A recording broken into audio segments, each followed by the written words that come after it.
Why dogs bark. Have you ever wondered why dogs bark at you? Most of you would think they don't know you yet, or you did something to them, right? Wrong. They're not barking at you. They're barking at what they see behind you, or in front of you, or beside you, maybe even above you. By the time you're around them more, they get used to seeing it, but you'd think they got used to you. No, they are so used to seeing that tall, winged, skinny, pale creature, it's all they see after a while. The creature's main target is animals such as cats or dogs. It stays by humans because that's the one thing the animal sees every day. But humans aren't safe either. The creature is easily angered, so if the dog barks or attacks it, the creature hurts the human. That's also why dogs and cats attack you, because they're scared. You may ask why I know all this, right? Well, I can see things others can't, such as this creature. I can see where they are at every moment, anywhere. And I can tell that there is one beside you, watching you, breathing on your neck, rubbing its bony fingers through your delicate hair. Don't bother looking around for it. You won't find it. You'll just have to learn to live with it.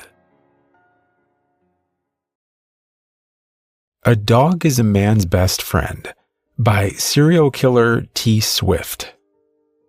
I was only 7 years old when my mom died, but I remember that night like it was yesterday.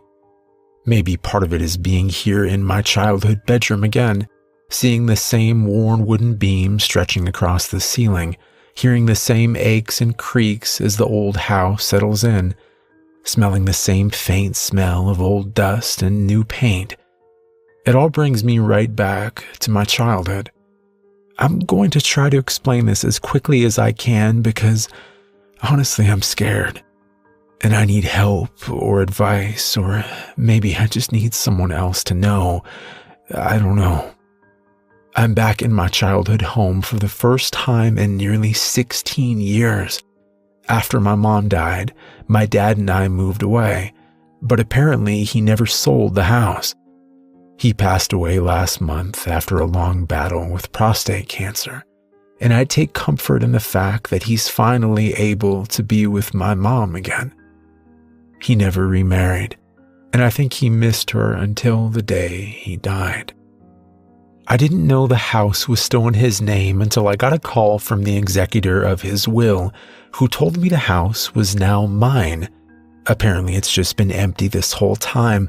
He never sold it and never even rented it out, but he kept up with regular maintenance, even keeping the lawn and the garden perfectly manicured. Honestly, the house is just as I remember it as a kid. Long story short, I ended up moving in. It's way too big a house for just me and my dog Noodle, but something in me won't let me sell it despite of all my friends telling me I should. It's stupid, I know. The place is a 45-minute drive from the city where I work, but my dad kept it for all those years, and I feel like just getting rid of it would somehow be disrespecting his memory. Back to 2001, the night my mom died. I can remember waking up in the early morning hours, a silver of crescent moon still high in the sky.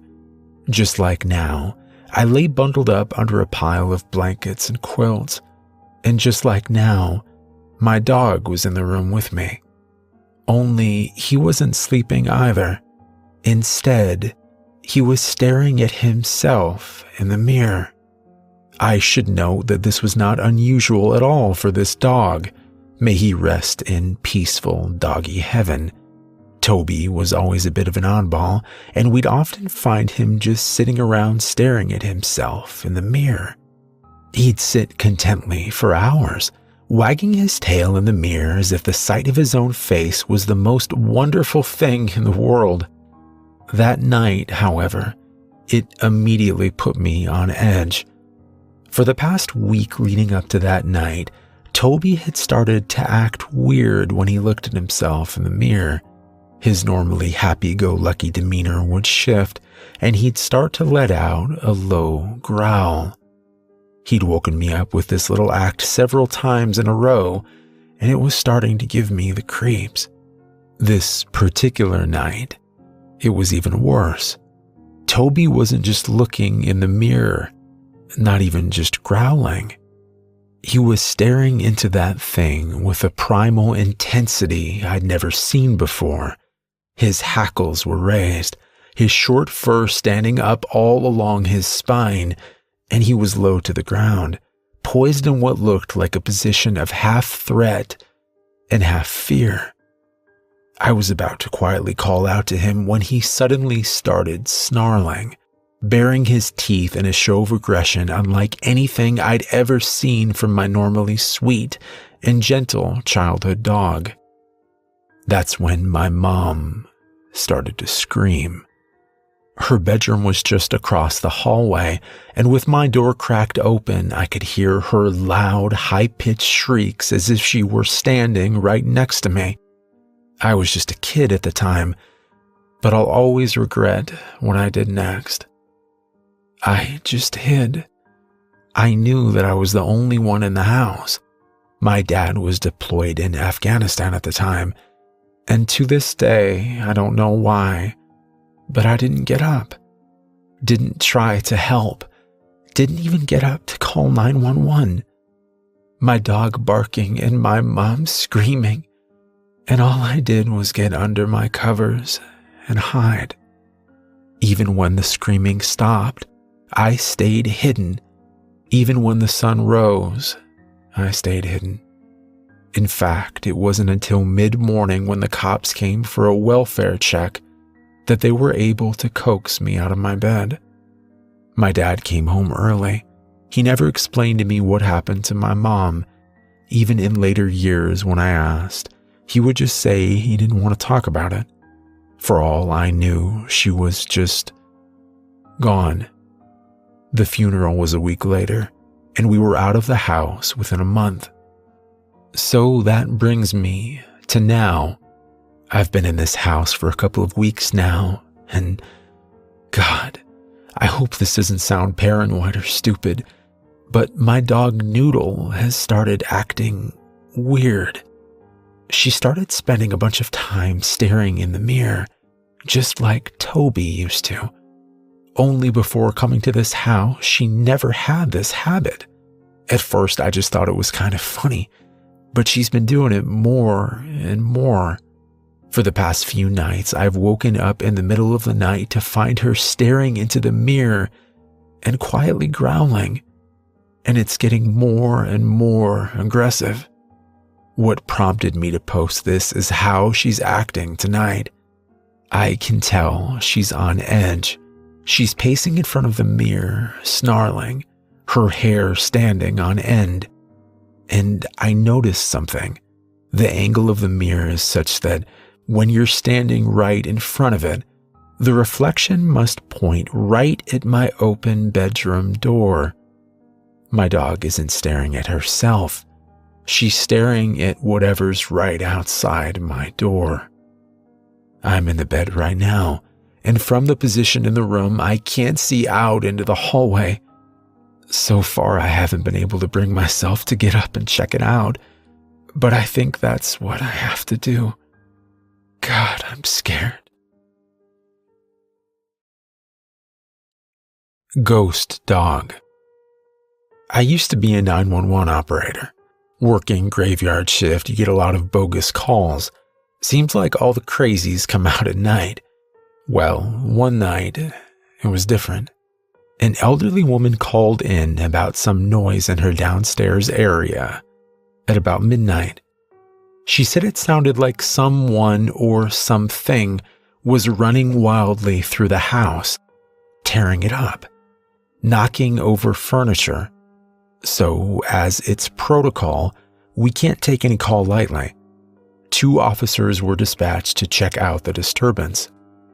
Upon arrival, They found that there was nothing out of place, knocked over, broken, or otherwise missing. There were also no signs of forced entry.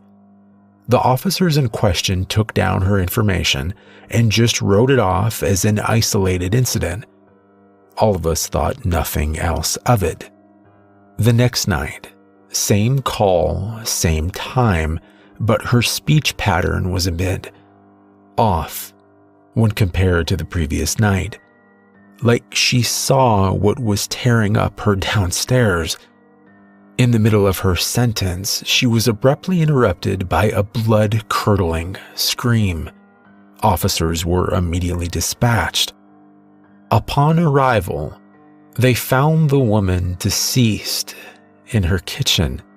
She had bite marks all over her body, and it appears as if her throat had been ripped out. The officers requested backup as well as animal control, as there may be multiple suspects or an animal on the loose. The officers split up and checked every room in the house. One officer went downstairs and checked every square inch of the basement.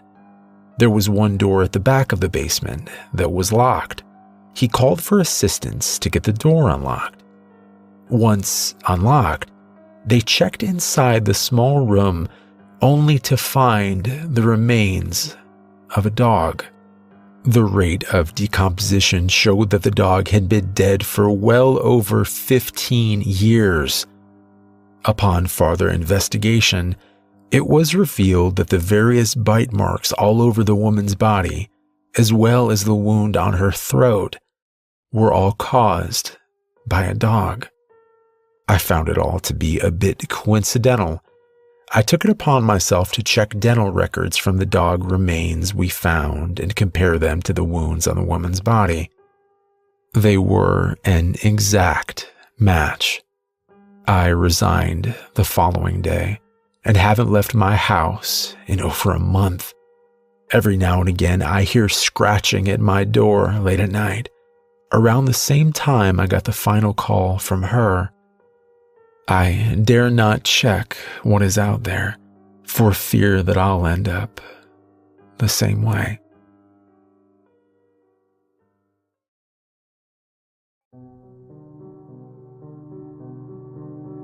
An old man and his dog stand together looking across the open water.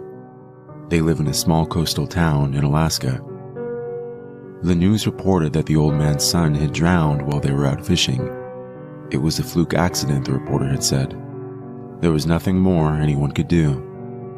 The old man and the dog glanced at each other, then back at the water. They knew better. It had been a dark, foggy night as the old man and his son Thomas had been out fishing. They always brought their dog Crichton, who loved to be out on the boat. The two men were enjoying a beer when the dog started to growl. "What is it, boy?" Thomas asked. In an instant, something huge had latched onto Thomas's arm. He fell back into the water. His father jumped in after him to no avail. The dog and the old man were forced to watch as the dark thing took his son, pulling him down deep into the water. That had been 1 week ago. An accident? No. Though it was dark, the man had made out two distinct yellow eyes. He swore the thing had smiled back at him as it pulled his son farther and farther into the darkness. A week later, having hardly left his home, the old man filled up the dog's food and water bowls on the porch. He locked the front door of his little house and put the key in the mail. Walking down to the dock, the old man was lost in thought. He held back tears as he knew he would never see his son again. He would never get to talk with him, never hear him laugh. The monster had taken all that away. Boarding the 30-foot sailboat, the dog quickly jumped on before the old man could push the boat off from shore. "Where do you think you're going?" The dog looked back up at him and towards the open water. I don't think we're gonna make it back, boy. Seeing what looked like determination in the dog's eyes, the old man nodded. The dog had loved his son too. Armed only with an old spear gun and a knife his son had given him, he had decided to kill whatever had taken Thomas. They motored into the night, 1 week exactly from the day his son had died. Same time of night, same foggy conditions. I figure it was sometime around midnight, the old man said, turning the old wooden wheel of the boat and scanning the fog. Maybe it hunts at midnight. The dog stood silently near the wheel, not leaving the old man's side. It wasn't until 2 a.m. that the creature finally showed itself. It peeked its head up from under the water. Though it was 100 yards out, 2 large yellow eyes stood out in the darkness of the water. The dog growled fiercely as the old man grabbed the spear gun and stared at the creature. They locked eyes. The monster slowly moved farther out, not in fear, but beckoning the old man and the dog to follow. And they did. It led them out miles from shore into the beginnings of a storm. Watching Crichton pace back and forth, the old man watched the creature in the water ahead of them. I know what it's doing, boy. It don't matter. We ain't coming back, but that thing ain't either. We're gonna kill it. For Thomas. As the sailboat was now fully in the storm, the hull shook violently with each new wave. The two of them took cover below and kept watch through the small windows as they waited. Suddenly, the monster appeared. It broke the glass of the window and slashed its claws into the flesh of the old man's shoulder. The spear gun dropped from his hands and slid across the floor. Barking furiously, the dog lunged at the monster and bit down. Screaming in pain, the thing leapt away from the shattered window. They could hear it moving around them to the other side of the boat. Dark red blood poured from the man's shoulder. I'm alright. Let's kill it, boy. He grabbed the spear gun and opened the hatch as they went outside cautiously into the storm. The rain was blinding, and they could barely see. Where is it, boy? Seeing something rush towards him, the old man fired the gun quickly and struck the monster. Even at 72, he was a hell of a shot. As he bent down to reload the gun, the creature came at him again. It hit the old man full force in the chest, knocking him back and sinking its razor-sharp teeth into him again and again. Then a scream of surprise and rage echoed through the downpour. The creature felt the strong jaws of the dog lock on the back of its neck. Its claws flailed wildly, raking the dog's side, but the dog never faltered. He stood with his paws on the thing's back and bit down hard. There was a snapping sound, and the creature lay still. But its eyes were still aware, and as it lay, unable to move, it watched the old man and the dog with a rage and pure hatred. You shouldn't have taken my son. Staring back at the monster, the old man found the handle of his knife and plunged it deep into the creature's skull. With a shudder, its raspy breath stopped. It was finally dead. They had killed it. Sitting back down to rest for a moment, the old man struggled to stand. He dragged the creature's limp carcass to the back of the boat, pulled it up and over the side, and let it go. The old man and the dog watched as it slid, lifeless, into the sea. As the two of them sat together on the boat one last time, the old man rested his hand on the dog's head. Good boy. He pulled out his flare gun and shot it once, far into the sky. I'm sorry, boy. You stay here. Though the sky was beginning to clear, the lingering wind still shook the boat from side to side. The dog watched as the old man closed his eyes. His head fell to his chest, and he slid peacefully into the sea. Almost jumping in after him, the dog quietly whined and paced back and forth. The old man had told him to stay.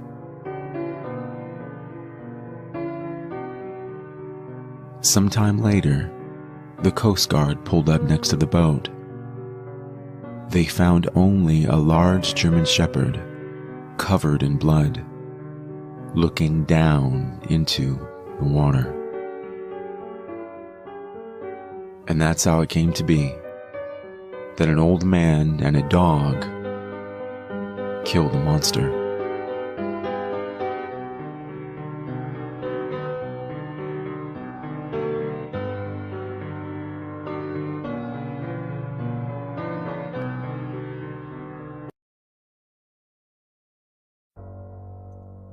I first met in person with Mary E. in the summer of 2007. I had arranged with her husband of 15 years, Terrence, to see her for an interview. Mary had initially agreed, since I was not a newsman but rather an amateur writer gathering information for a few early college assignments, and if all went according to plan, some pieces of fiction. We scheduled the interview for a particular weekend when I was in Chicago on unrelated business, but at the last moment Mary changed her mind and locked herself in the couple's bedroom, refusing to meet with me.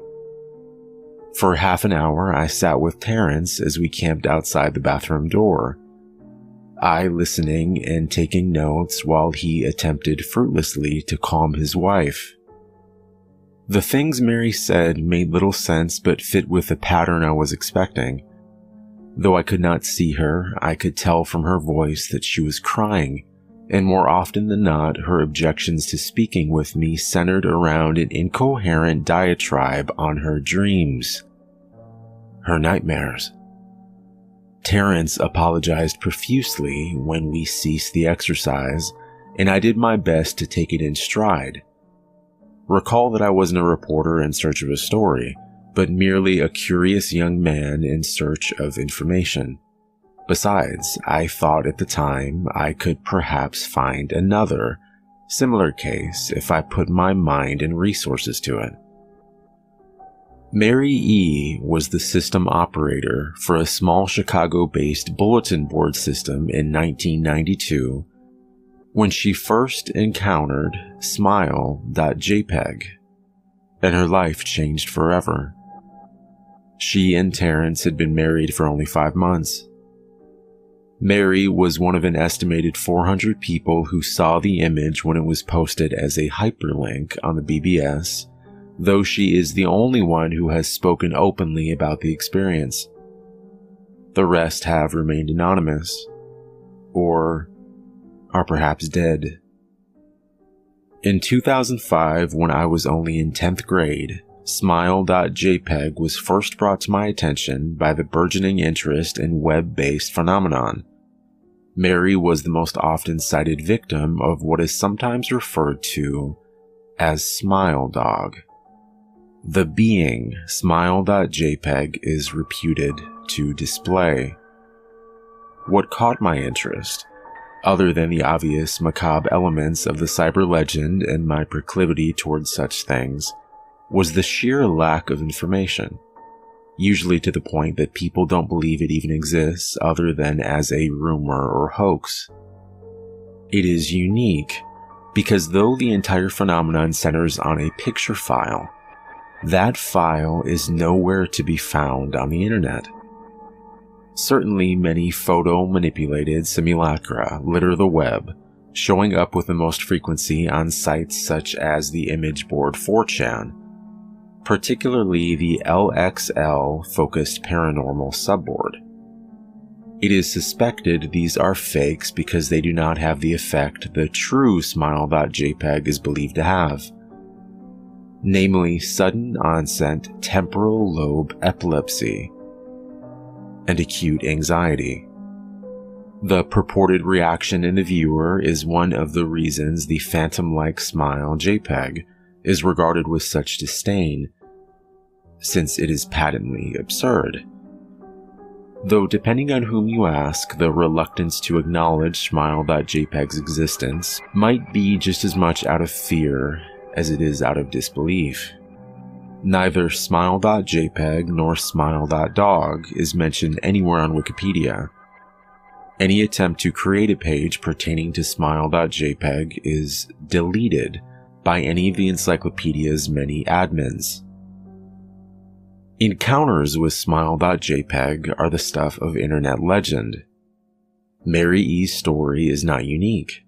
There are unverified rumors of smile.jpg showing up in the early days of Usenet, and even one persistent tale that in 2002 a hacker flooded the forums of humor and satire website Something Awful with a deluge of smile.dog pictures, rendering almost half the forum's users at the time epileptic. It is also said that in the mid to late 90s that smile.jpg circulated on Usenet and as an attachment of a chain email with the subject line, "Smile, God loves you." Yet despite the huge exposure these stunts would generate, there are very few people who admit to having experienced any of them, and no trace of the file or any link has ever been discovered. Those who claim to have seen smile.jpg often weakly joke that they were far too busy to save a copy of the picture to their hard drive. However, all alleged victims offer the same description of the photo.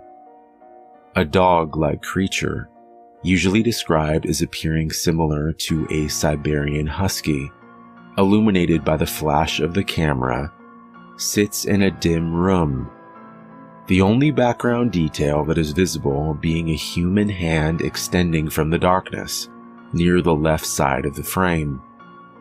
The hand is empty, but is usually described as beckoning.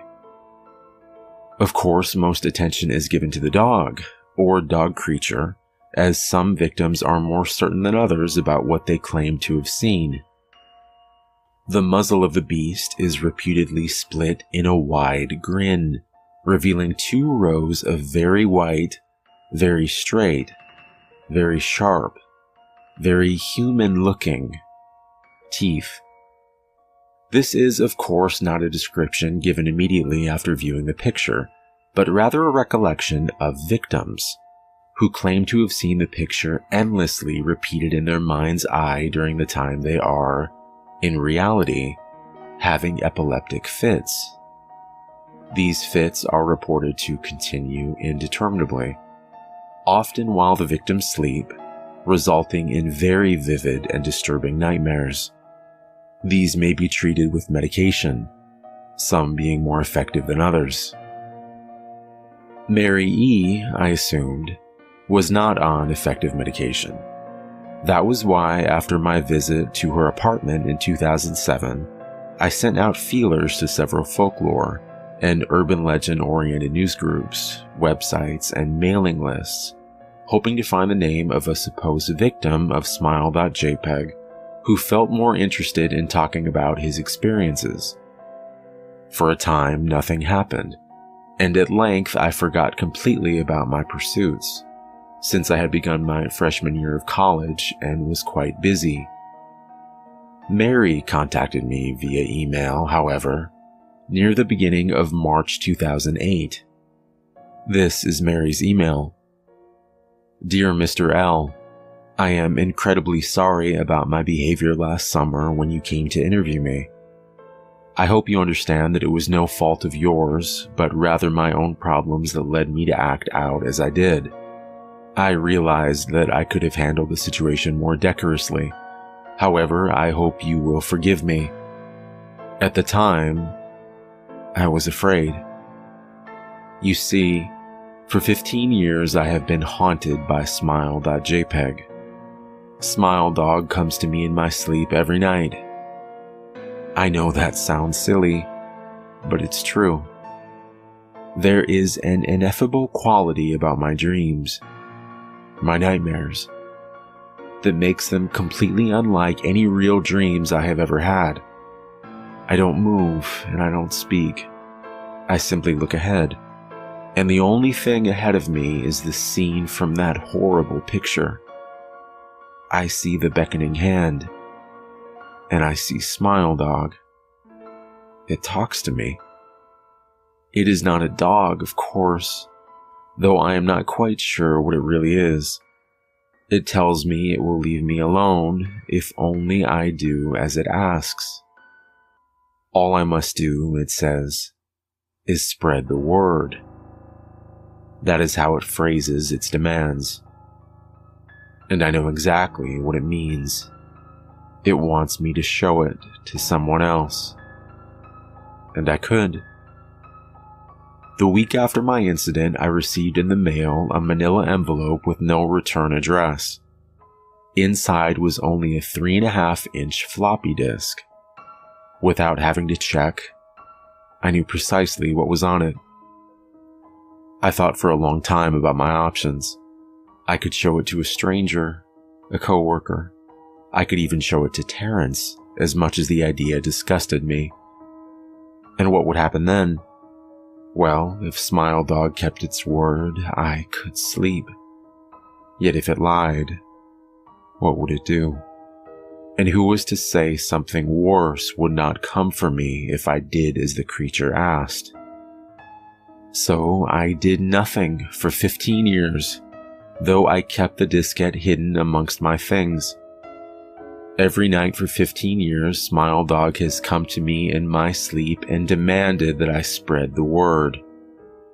For 15 years, I have stood strong, though there have been hard times. Many of my fellow victims on the BBS board where I first encountered smile.jpg stopped posting. I heard some of them committed suicide. Others remained completely silent, simply disappearing off the face of the web. They're the ones I worry about the most.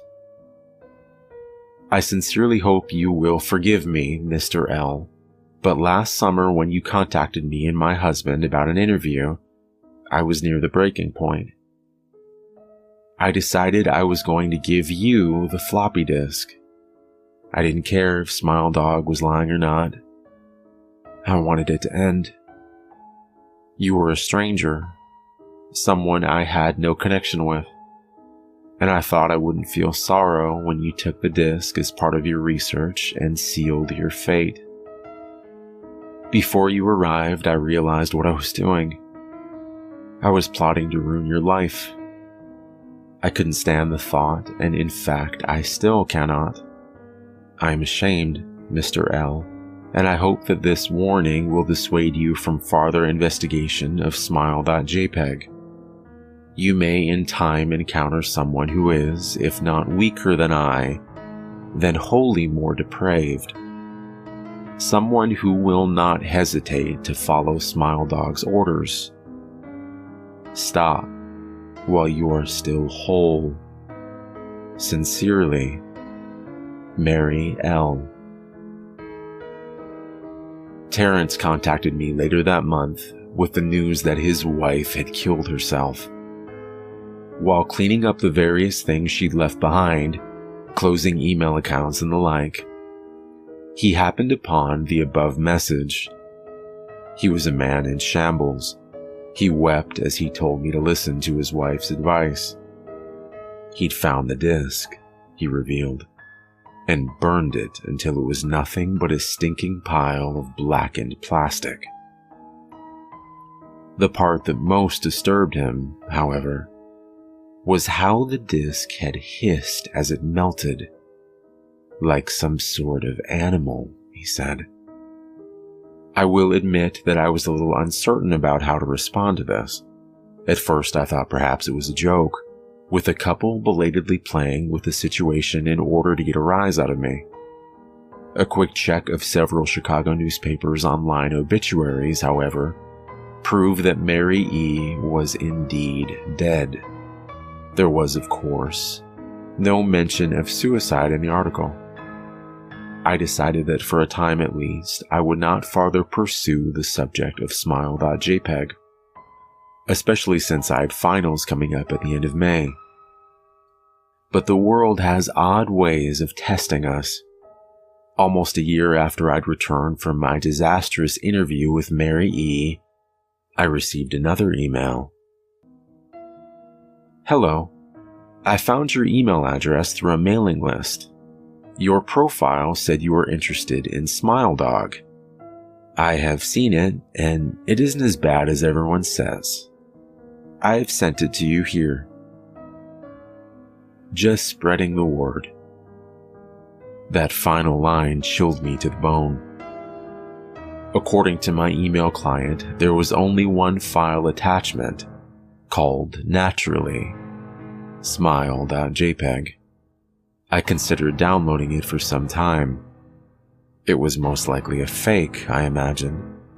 And even if it weren't, I was never wholly convinced of smile.jpg's peculiar powers. Mary E.'s account had shaken me, yes, but she was probably mentally unbalanced anyway. After all, how could a simple image do what smile.jpg was said to accomplish? What sort of creature was it that could break one's mind with only the power of the eye? And if such things were patently absurd, then why did the legend exist at all? If I downloaded the image, if I looked at it, and if Mary turned out to be correct, if Smile Dog came to me in my dreams, demanding I spread the word, what would I do? Would I live my life as Mary had, fighting against the urge to give in until I died? Or would I simply spread the word, eager to be put to rest? And if I chose the latter route, how could I do it? Whom would I burden in turn? If I went through with my earlier intention to write a short article about smile.jpg, I decided I could attach it as evidence. And anyone who read the article, anyone who took interest, would be affected. And even assuming the smile.jpg attached to the email was genuine, would I be capricious enough to save myself in that manner? Could I spread the word? Yes. Yes, I could.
Jack London. To build a fire. He was quick and alert in the things of life, but only in the things, and not in the significances.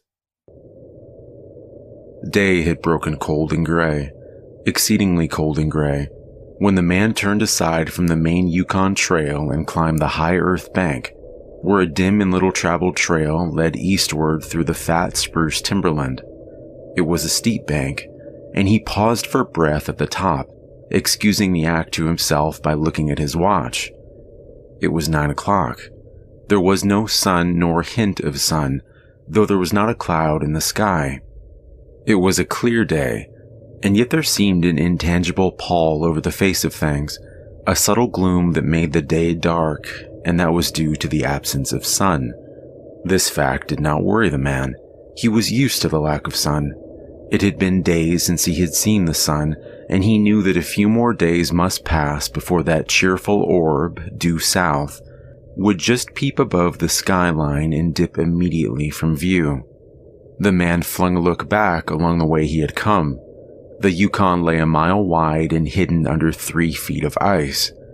On top of this ice were as many feet of snow. It was all pure white. Rolling in gentle undulations were the ice jams of the freeze-up had formed.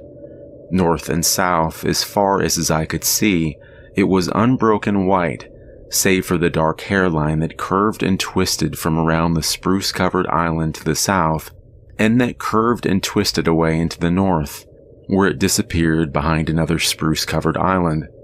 This dark hairline was the trail, the main trail, that led south 500 miles to the Chilkoot Pass, and still on to the north 1,000 miles to Nulato, and finally to St. Michael on Bering Sea, 1,000 miles and half 1,000 more. But all this mysterious far-reaching hairline trail, the absence of sun from the sky, the tremendous cold, and the strangeness and weirdness of it all made no impression on the man. It was not because he was long used to it. He was a newcomer in the land, a Chachaquo, and this was his first winter. The trouble with him was that he was without imagination. He was quick and alert in the things of life, but only in the things and not in the significances.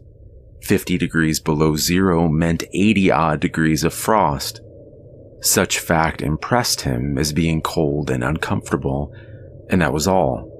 It did not lead him to meditate upon his frailty in general, able only to live within certain narrow limits of heat and cold, and from there on it did not lead him to the conjectural field of immortality and man's place in the universe. 50 degrees below zero stood for a bite of frost that hurt and that must be guarded by the use of mittens, ear flaps, warm moccasins, and thick socks. 50 degrees below zero was to him just precisely 50 degrees below zero. That there should be anything more to it than that was a thought that never entered his head. As he turned to go, he spat speculatively. There was a sharp, explosive crackle that startled him. He spat again, and again in the air before it could fall to the snow.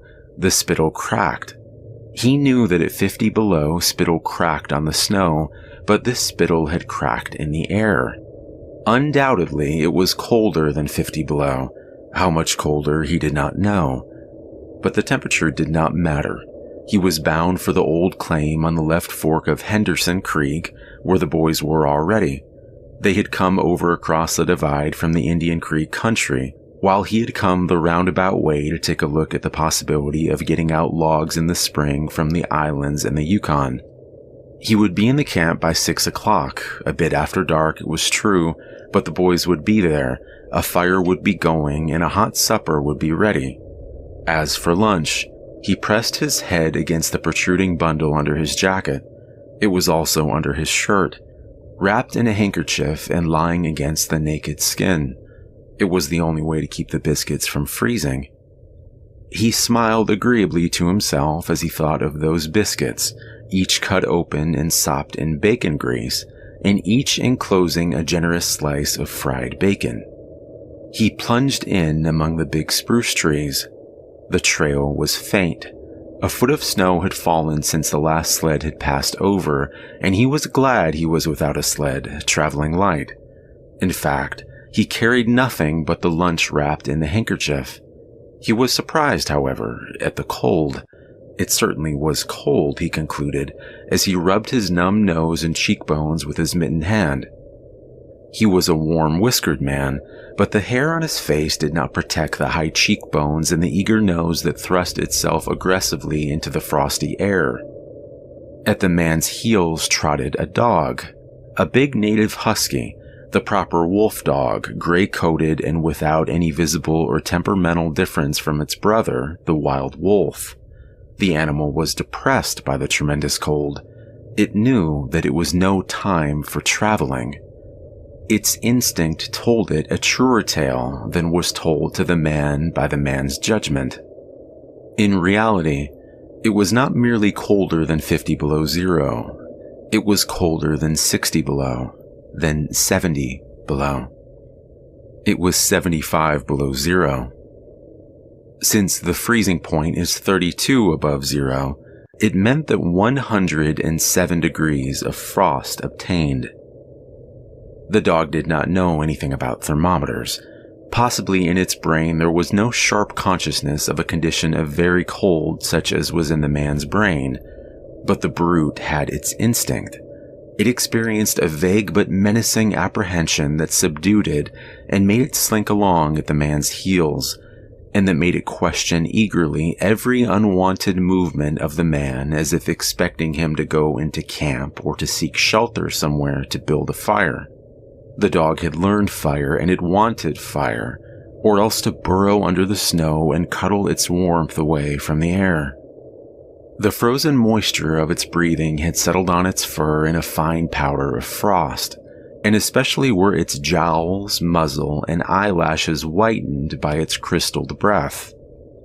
The man's red beard and mustache were likewise frosted, but more solidly, the deposit taking the form of ice and increasing with every warm, moist breath he exhaled.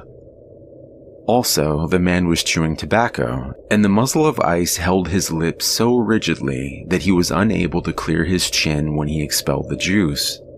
The result was that a crystal beard of the color and solidity of amber was increasing its length on his chin. If he fell down, it would shatter itself like glass into brittle fragments, but he did not mind the appendage. It was the penalty all tobacco chewers paid in that country, and he had been out before in 2 cold snaps. They had not been so cold as this, he knew, but by the spirit thermometer at 60 mile, he knew that they registered at 50 below and 55. He held on through the level stretch of woods for several miles, crossed a wide flat, and dropped down a bank to the frozen bed of a small stream. This was Henderson Creek, and he knew he was 10 miles from the forks. He looked at his watch. It was 10 o'clock.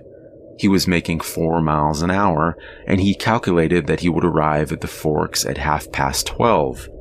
He decided to celebrate that event by eating his lunch there. The dog dropped in again at his heels, with a tail drooping discouragement as the man sung along the creek bed. The furrow of the old sled trail was plainly visible, but a dozen inches of snow covered the marks of the last runners.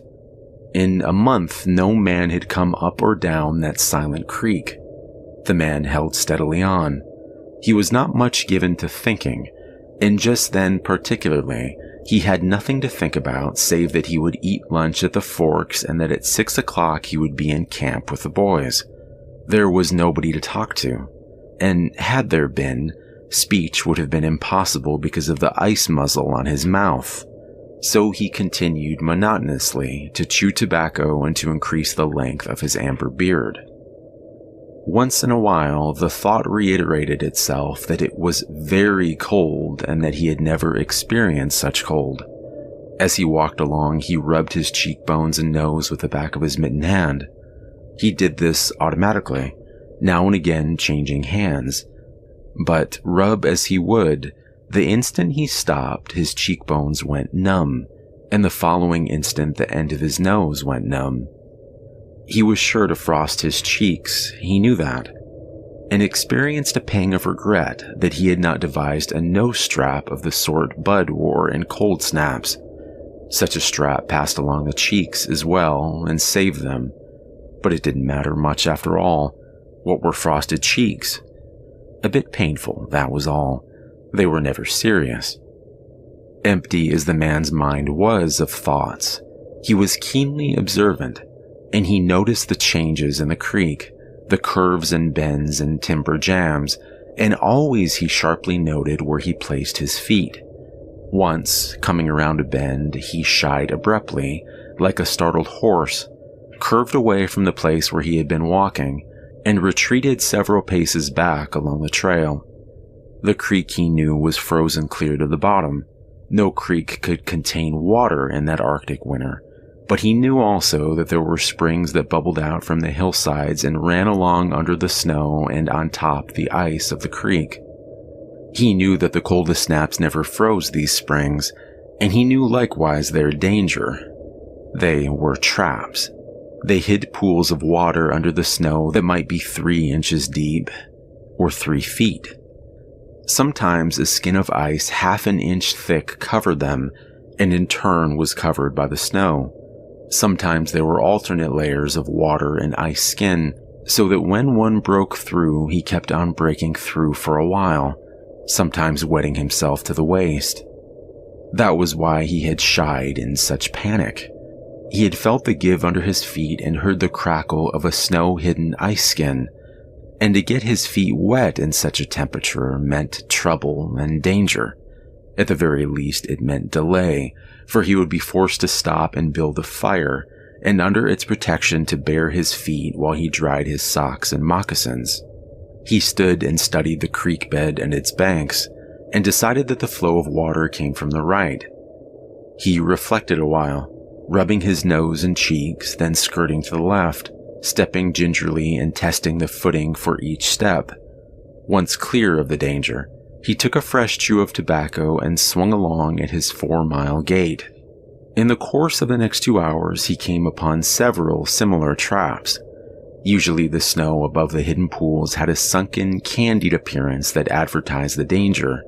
Once again, however, he had a close call, and once, suspecting danger, he compelled the dog to go on in front. The dog did not want to go. It hung back until the man shoved it forward, and then it went quickly across the white, unbroken surface. Suddenly it broke through, floundered to one side, and got away to firmer footing. It had wet its 4 feet and legs, and almost immediately the water that clung to it turned to ice. It made quick efforts to lick the ice off its legs, then dropped down in the snow and began to bite out the ice that had formed between the toes. This was a matter of instinct. To permit the ice to remain would mean sore feet. It did not know this. It merely obeyed the mysterious prompting that arose from the deep crypts of its being. But the man knew, having achieved a judgment on the subject, and he removed the mitten from his right hand and helped tear out the ice particles. He did not expose his fingers more than a minute, and was astonished at the swift numbness that smote them. It certainly was cold. He pulled on the mitten hastily and beat the hand savagely against his chest. At 12 o'clock the day was at its brightest, yet the sun was too far south on its winter journey to clear the horizon. The bulge of the earth intervened between it and Henderson Creek, where the man walked under a clear sky at noon and cast no shadow. At 12:30 to the minute, he arrived at the forks of the creek. He was pleased at the speed he had made. If he kept it up, he would certainly be with the boys by 6. He unbuttoned his jacket and shirt and drew forth his lunch. The action consumed no more than a quarter of a minute, yet in that brief moment the numbness laid hold of his exposed fingers. He did not put the mitten on, but instead struck the fingers a dozen sharp smashes against his leg. Then he sat down on a snow-covered log to eat. The sting that followed upon the striking of his fingers against his leg ceased so quickly that he was startled. He had had no chance to take a bite of the biscuit. He struck the fingers repeatedly and returned them to the mitten, baring the other hand for the purpose of eating. He tried to take a mouthful, but the ice muzzle prevented. He had forgotten to build a fire and thaw out. He chuckled at his foolishness, and as he chuckled he noted that the stinging which had first come to his toes when he sat down was already passing away. He wondered whether the toes were warm or numb. He moved them inside the moccasins and decided that they were numb. He pulled the mitten on hurriedly and stood up. He was a bit frightened. He stamped up and down until the stinging returned to his feet. It certainly was cold, was his thought. That man from Sulphur Creek had spoken the truth when telling him how cold it sometimes got in the country. And he had laughed at him at the time. That showed one must not be too sure of things. There was no mistake about it. It was cold. He strode up and down, stamping his feet and threshing his arms until reassured by the returning warmth. Then he got out matches and proceeded to make a fire. From the undergrowth, where high water of the previous spring had lodged a supply of seasoned twigs, he got his firewood. Working carefully from a small beginning, he soon had a roaring fire, over which he thawed the ice from his face and in the protection of which he ate his biscuits. For the moment, the cold of space was outwitted. The dog took satisfaction in the fire, stretching out close enough for warmth and far enough away to escape being singed. When the man had finished, he filled his pipe and took his comfortable time over a smoke. Then he pulled on his mittens, settled the ear flaps of his cap firmly about his ears, and took the creek trail up the left fork. The dog was disappointed and yearned back towards the fire. The man did not know cold. Possibly all the generations of his ancestry had been ignorant of cold, of real cold, of cold 107 degrees below freezing point. But the dog knew. All its ancestry knew, and it had inherited the knowledge. And it knew that it was not good to walk about in such fearful cold. It was the time to lie snug in a hole in the snow and wait for a curtain of cloud to be drawn across the face of outer space whence this cold came. On the other hand, there was no keen intimacy between the dog and the man. The one was the toil slave of the other, and the only caresses it had ever received were the caresses of the whiplash and of harsh and menacing throat sounds that threatened the whiplash. So the dog made no effort to communicate its apprehension to the man. It was not concerned in the welfare of the man. It was for its own sake that it yearned back toward the fire. But the man whistled and spoke to it with the sound of whiplashes, and the dog swung in at the man's heels and followed after.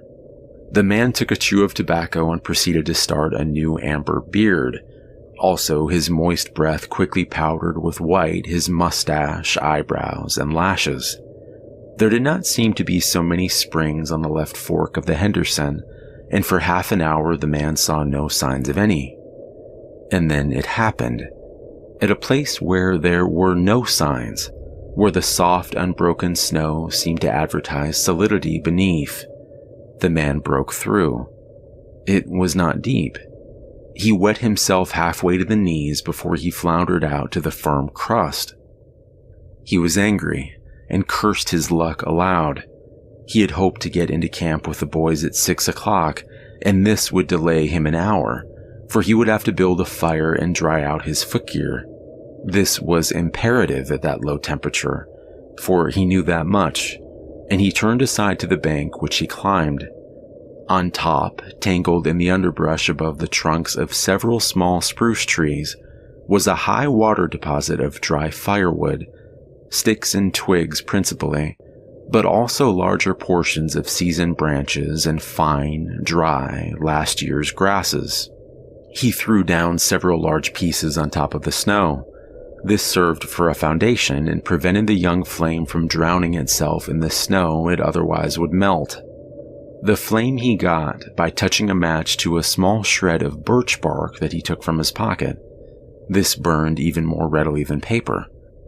Placing it on the foundation, he fed the young flame with wisps of dry grass and with the tiniest dry twigs. He worked slowly and carefully, keenly aware of the danger.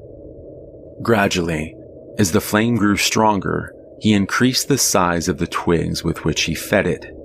He squatted in the snow, pulling the twigs out from their entanglement in the brush and feeding directly to the flame.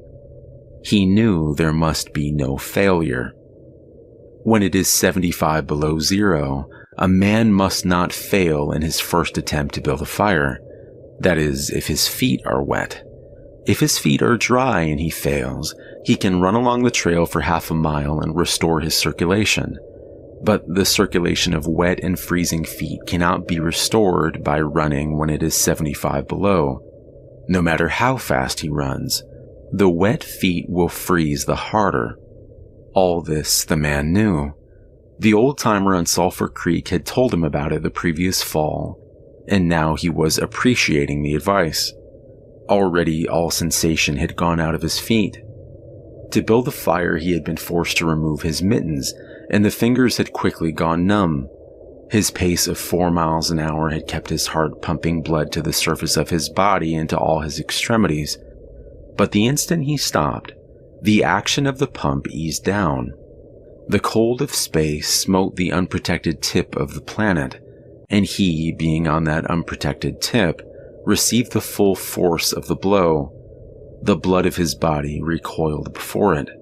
The blood was alive, like the dog, and like the dog it wanted to hide away and cover itself up from the fearful cold.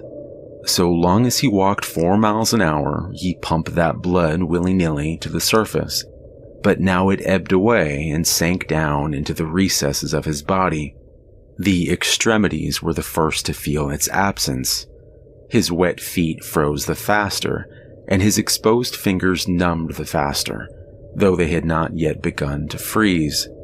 Nose and cheeks were already freezing, while the skin of all his body chilled as it lost its blood. But he was safe.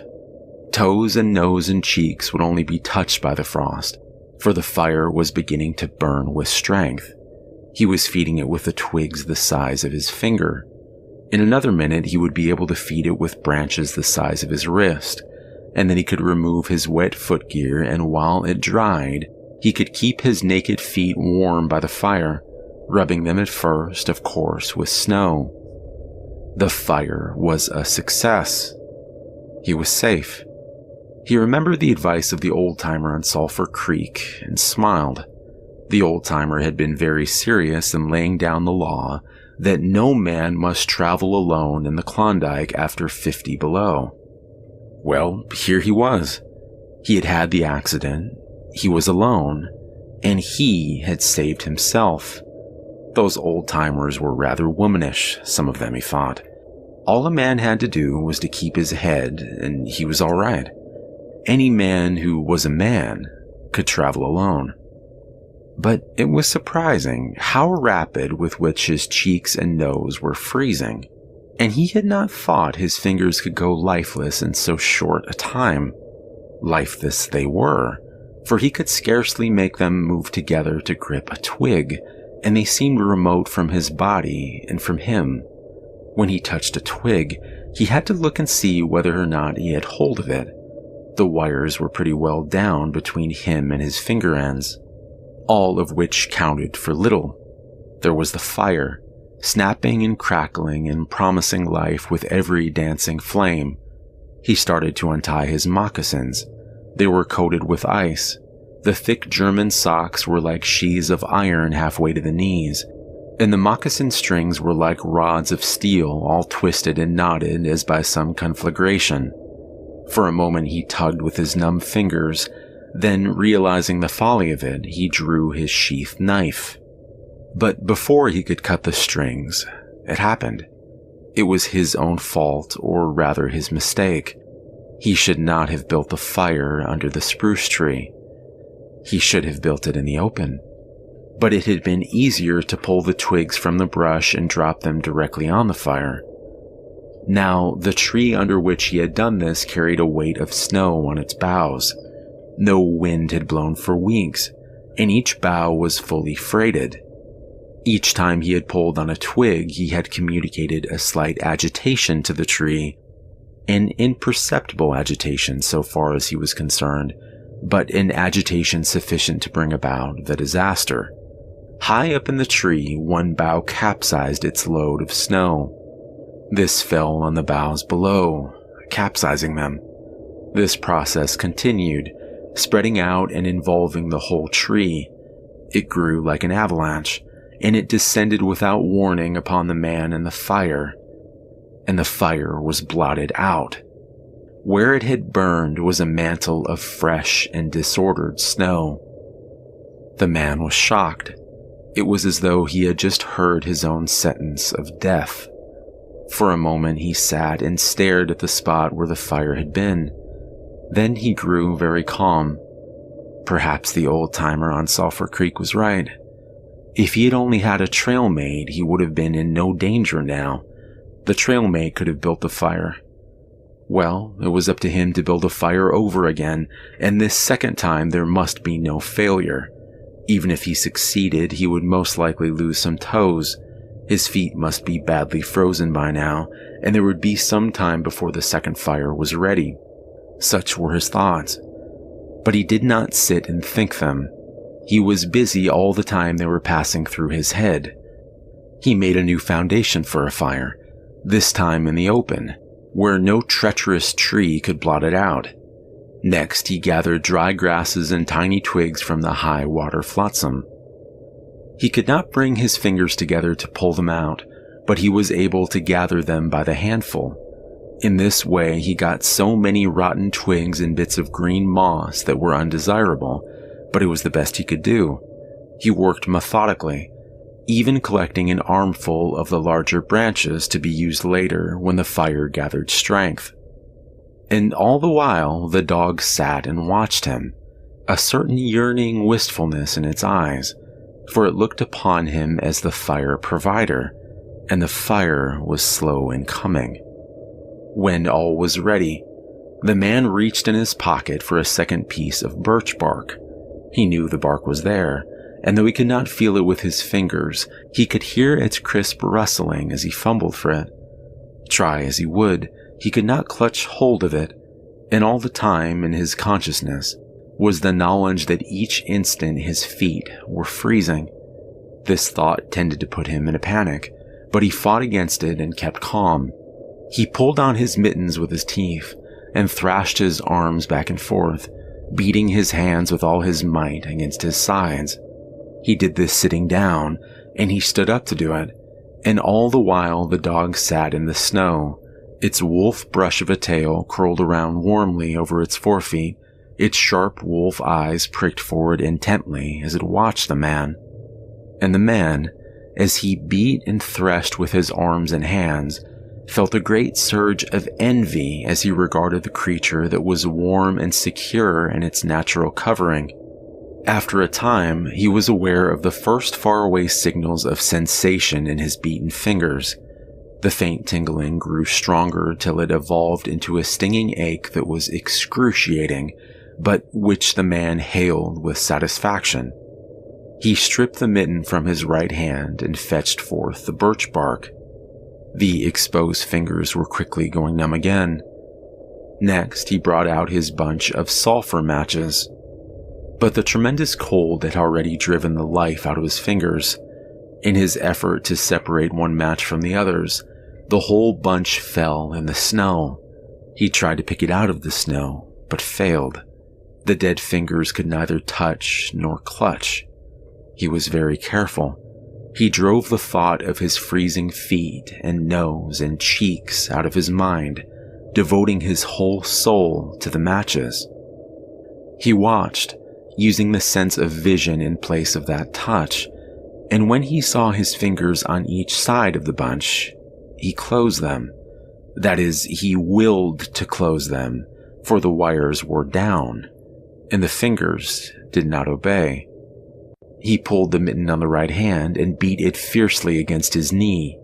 Then, with both mittened hands, he scooped the bunch of matches, along with much snow, into his lap. Yet he was no better off. After some manipulation, he managed to get the bunch between the heels of his mittened hands. In this fashion, he carried it to his mouth. The ice crackled and snapped when by a violent effort he opened his mouth. He drew the lower jaw in, curled the upper lip out of the way, and scraped the bunch with his upper teeth in order to separate a match. He succeeded in getting one, which he dropped on his lap. but he was no better off. He could not pick it up. Then he devised a way. He picked it up in his teeth and scratched it on his leg. 20 times he scratched it before succeeding in lighting it. As it flamed, he held it with his teeth to the birch bark, but the burning brimstone went up his nostrils and into his lungs, causing him to cough. The match fell into the snow and went out. The old-timer on Sulphur Creek was right, he thought in a moment of controlled despair that ensued. After 50 below, a man should travel with a partner. He beat his hands, but failed in exciting any sensation. Suddenly he bared both hands, removing the mittens with his teeth. He caught the whole bunch between the heels of his hands.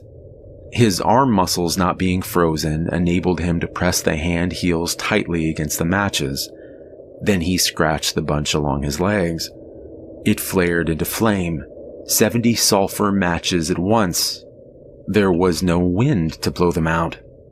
He kept his head to one side to escape the strangling fumes and held the blazing bundle to the birch bark. As he so held it, he became aware of sensation in his hand. His flesh was burning. He could smell it. Deep down below the surface, he could feel it. The sensation developed into pain that grew acute, and still he endured it, holding the flame of the matches clumsily to the bark that would not light readily because his own burning hands were in the way, absorbing most of the flame. At last, when he could endure no more, he jerked his hands apart. The blazing matches fell sizzling into the snow, but the birch bark was alight. He began laying dry grasses and tiniest twigs on the flame. He could not pick and choose, for he had to lift the fuel between the heels of his hands.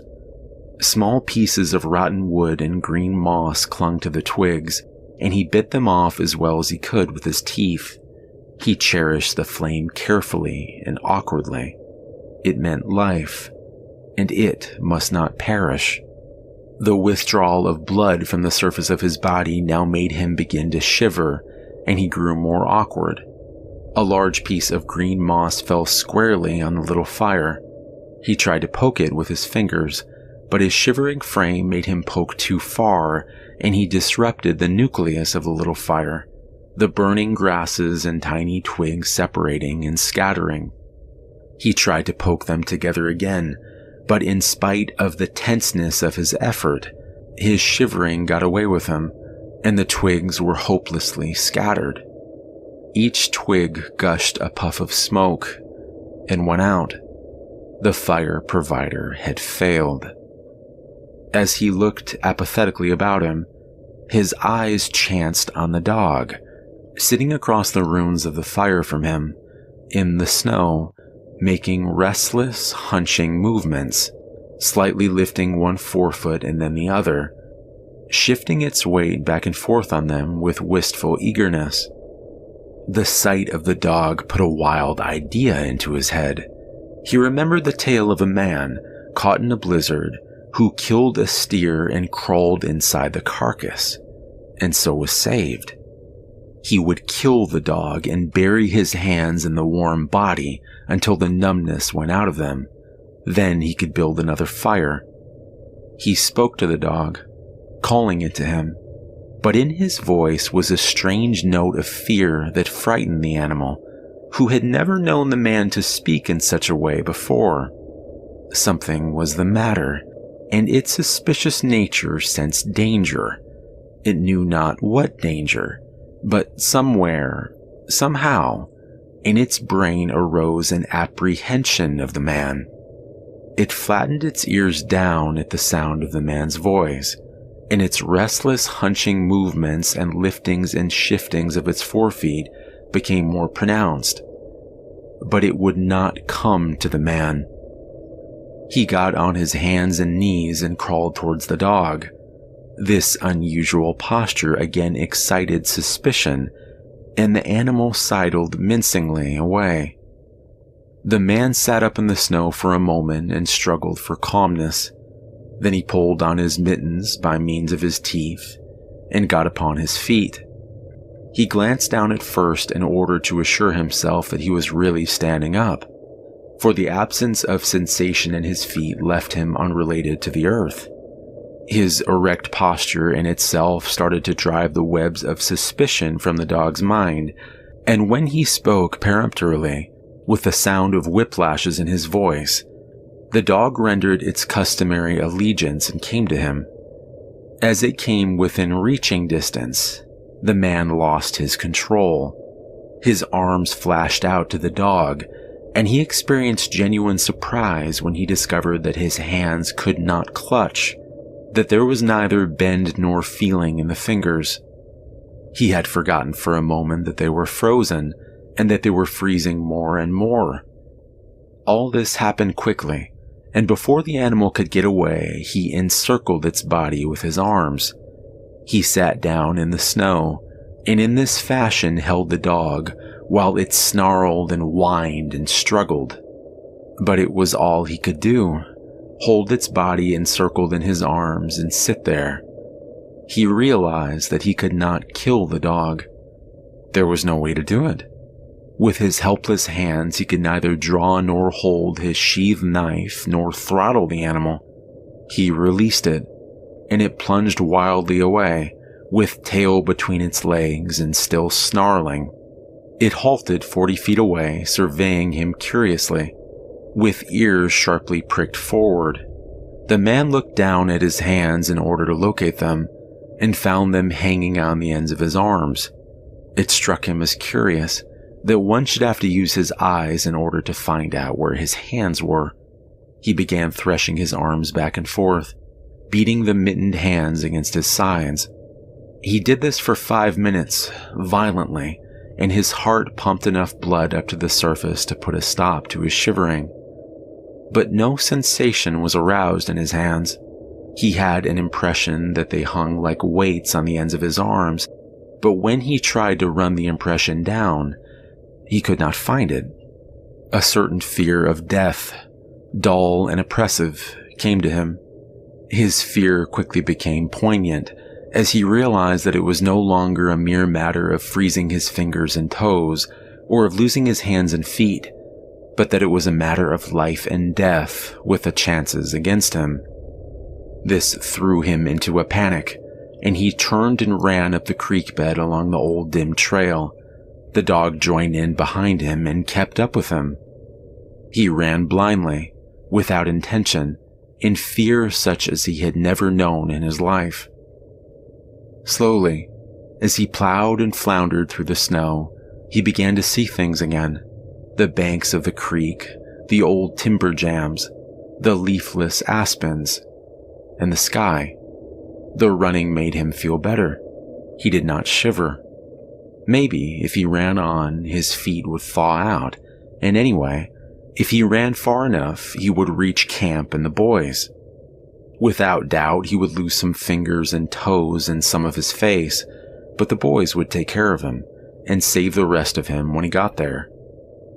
And at the same time, there was another thought in his mind that said he would never get to the camp and the boys, that it was too many miles away, that the freezing had too great a start on him, and that he would soon be stiff and dead.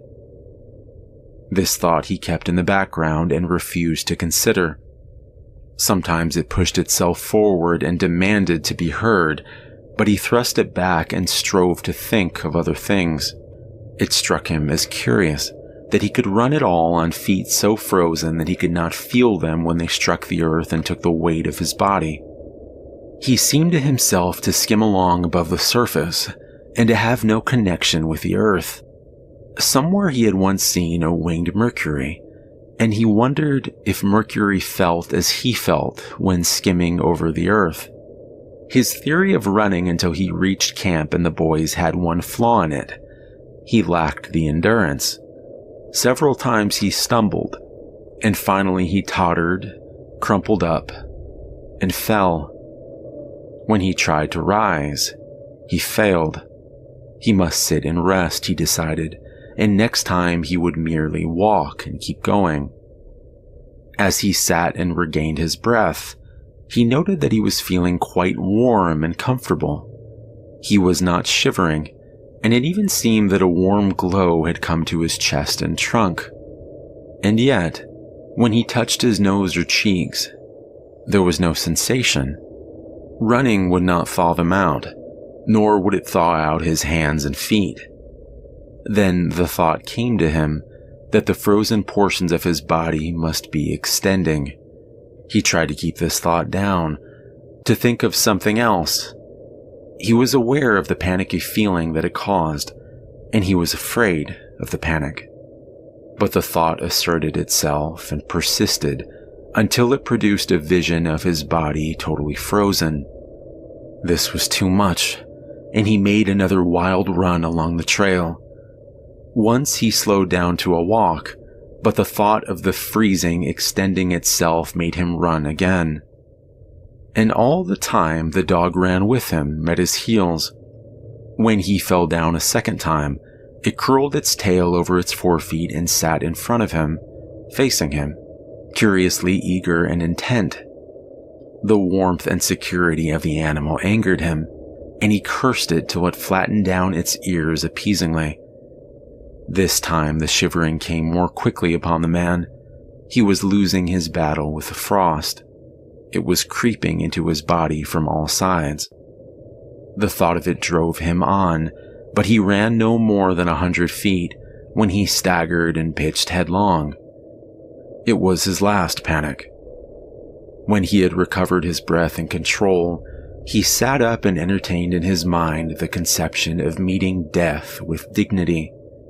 However, the conception did not come to him in such terms.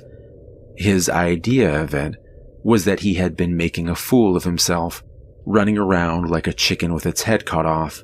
Such was the simile that occurred to him. Well, he was bound to freeze anyway, and he might as well take it decently. With this newfound peace of mind came the first glimmerings of drowsiness. A good idea, he thought, to sleep off to death. It was like taking an anesthetic. Freezing was not so bad as people thought. There were lots worse ways to die. He pictured the boys finding his body next day. Suddenly he found himself with them, coming along the trail and looking for himself. And still with them, he came around a turn in the trail and found himself lying in the snow. He did not belong with himself anymore, for even then he was out of himself, standing with the boys and looking at himself in the snow. It certainly was cold, was his thought. When he got back to the States, he could tell the folks what real cold was. He drifted on from this to a vision of the old-timer on Sulphur Creek. He could see him quite clearly, warm and comfortable and smoking a pipe. "You were right, old hoss. You were right," the man mumbled to the old-timer of Sulphur Creek. Then the man drowsed off into what seemed to him the most comfortable and satisfying sleep he had ever known.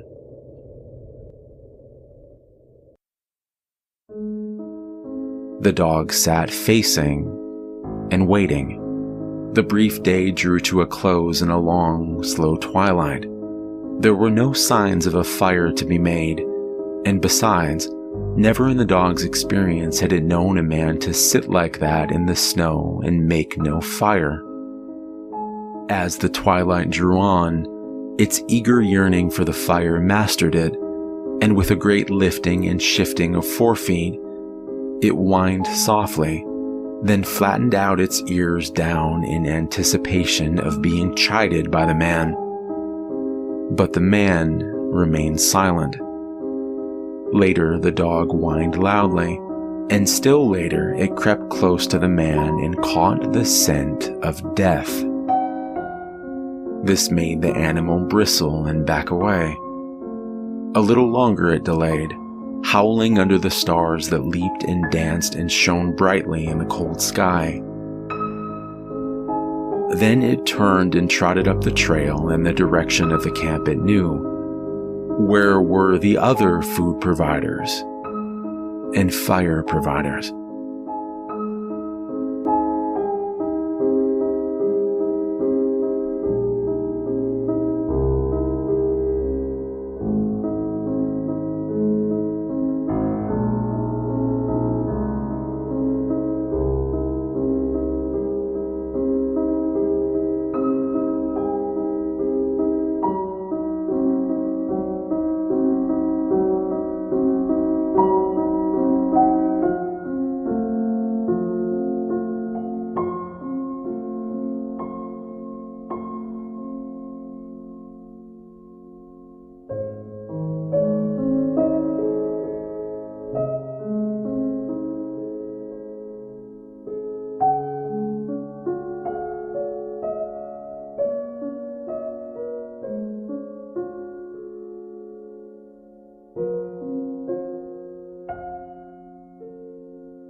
Beginning in early April 1986, the people in and around the little-known Chernobyl nuclear power plant began to experience a series of strange events revolving around sightings of a mysterious creature described as a large, dark, and mutated man with gigantic wings and piercing red eyes.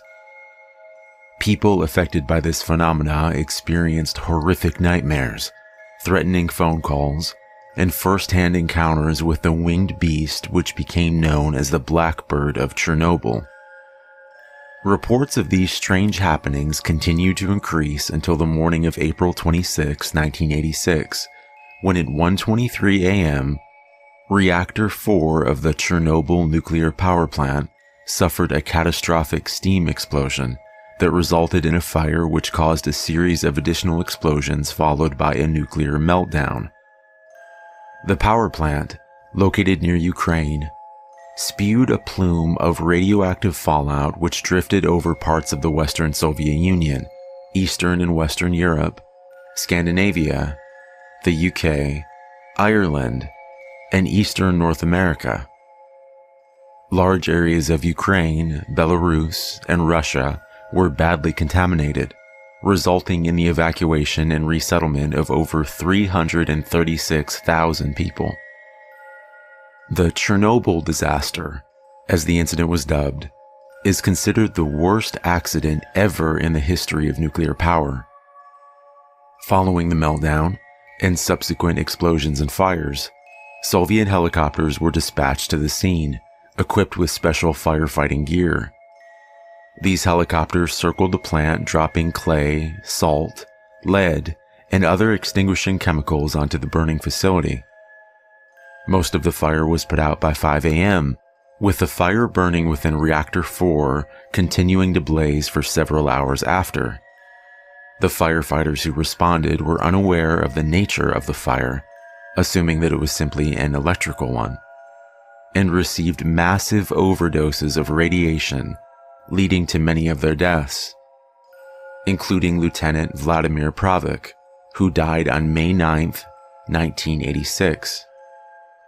The workers who survived the initial blast and fire, but would later die of radiation poisoning, claim to have witnessed what has been described as a large black, bird-like creature with a 20-foot wingspan gliding through the swirling plumes of irradiated smoke pouring from the reactor.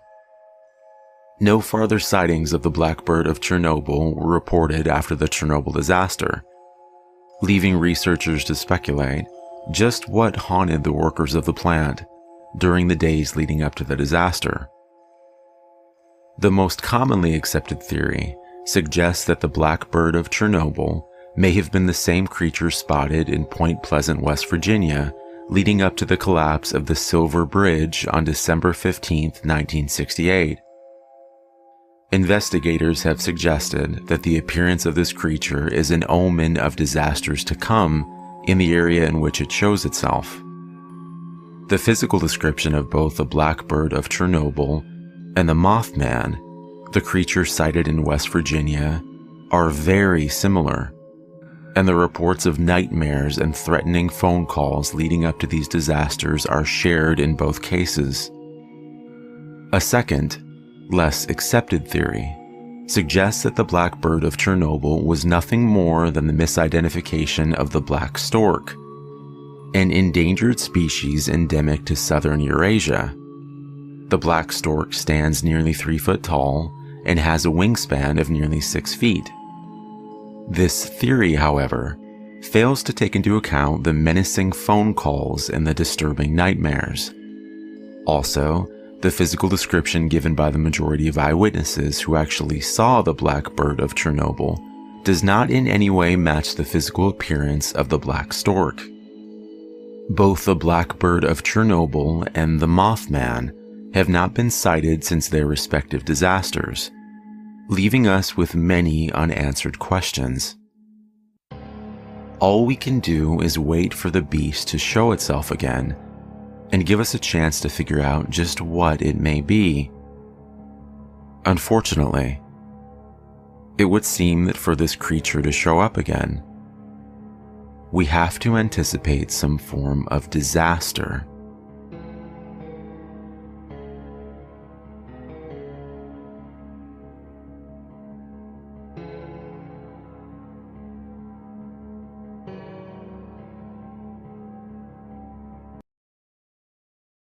They put up a tall fence covered with black tarp and topped by barbed wire, surrounding Lake Colette at the center of Juniper Valley, so that no one could see what they were doing.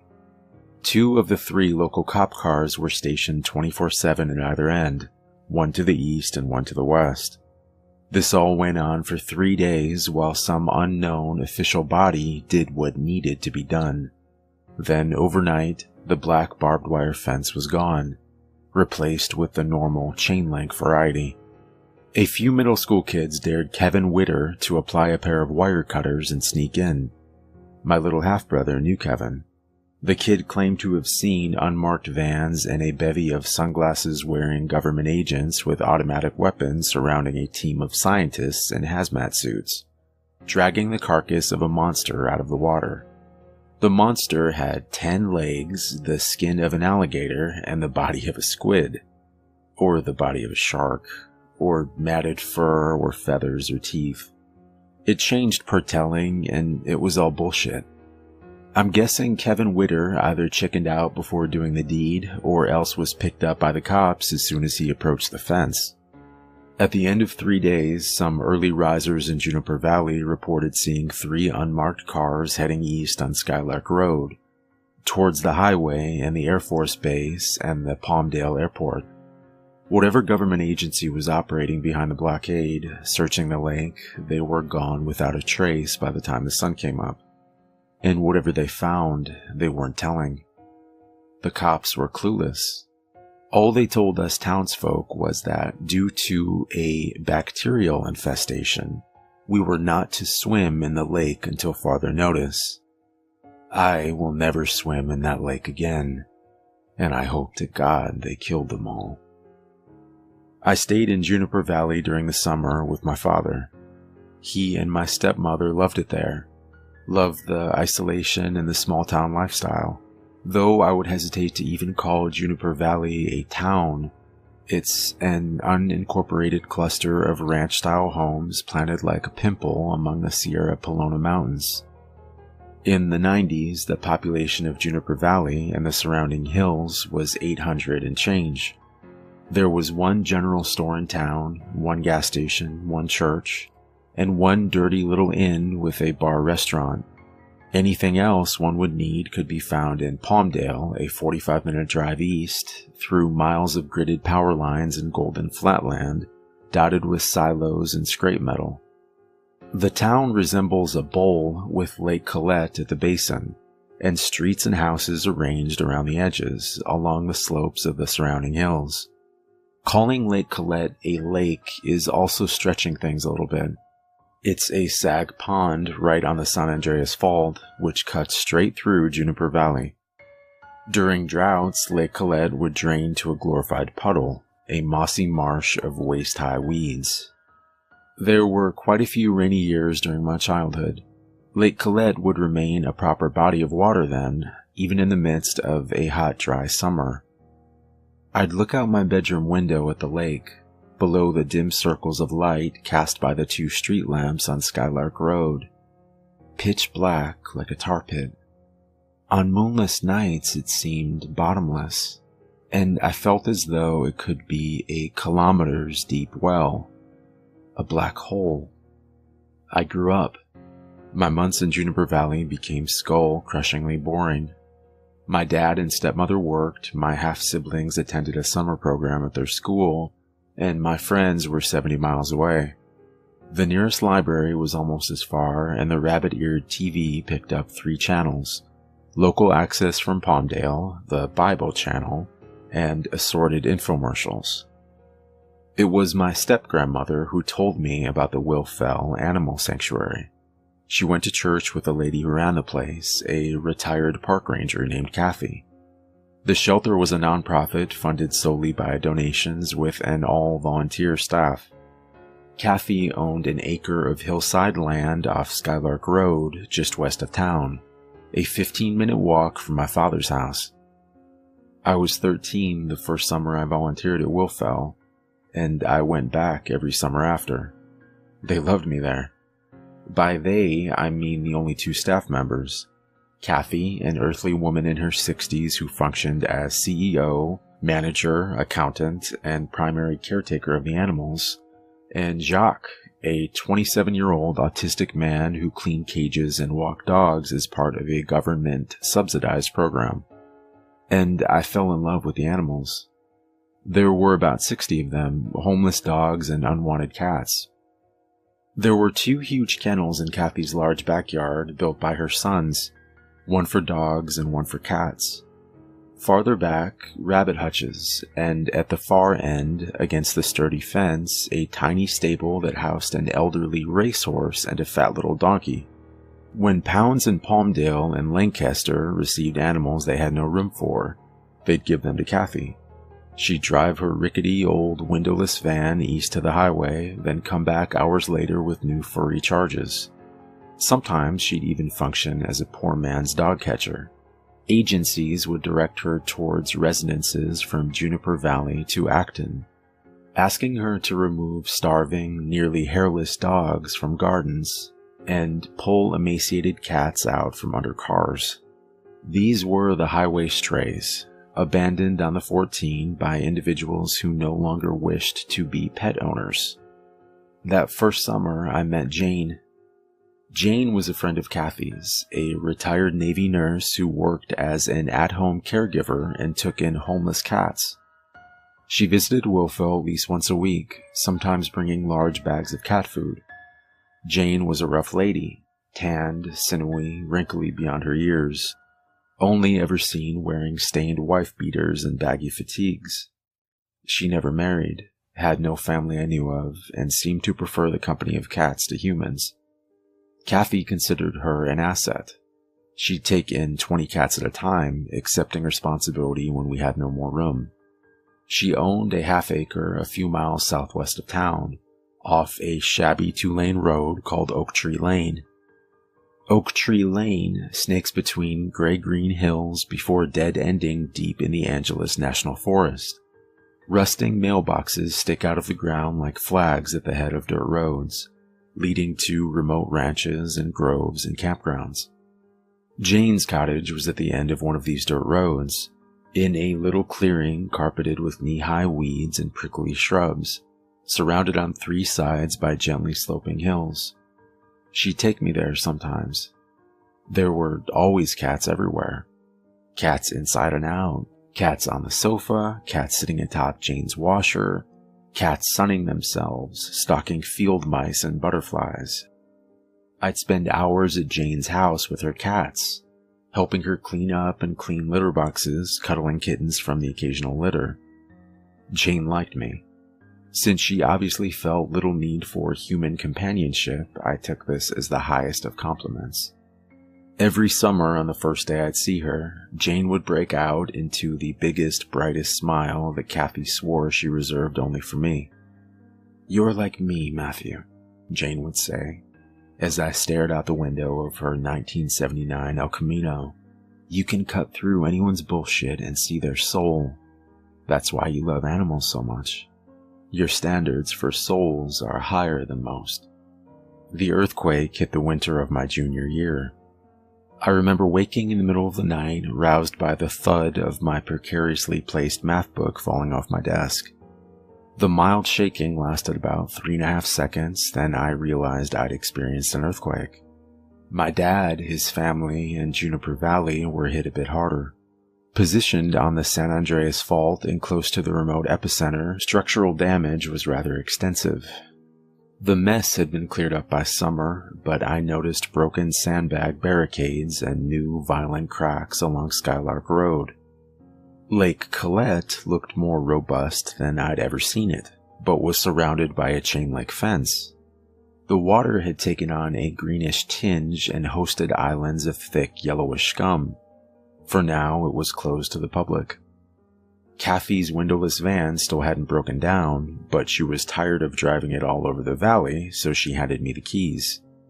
I enjoyed it at first, rambling through Golden Plains until I saw the boxy developments of Palmdale, rescuing filthy, unloved creatures from the clutches of abusive owners or uncaring bureaucracy.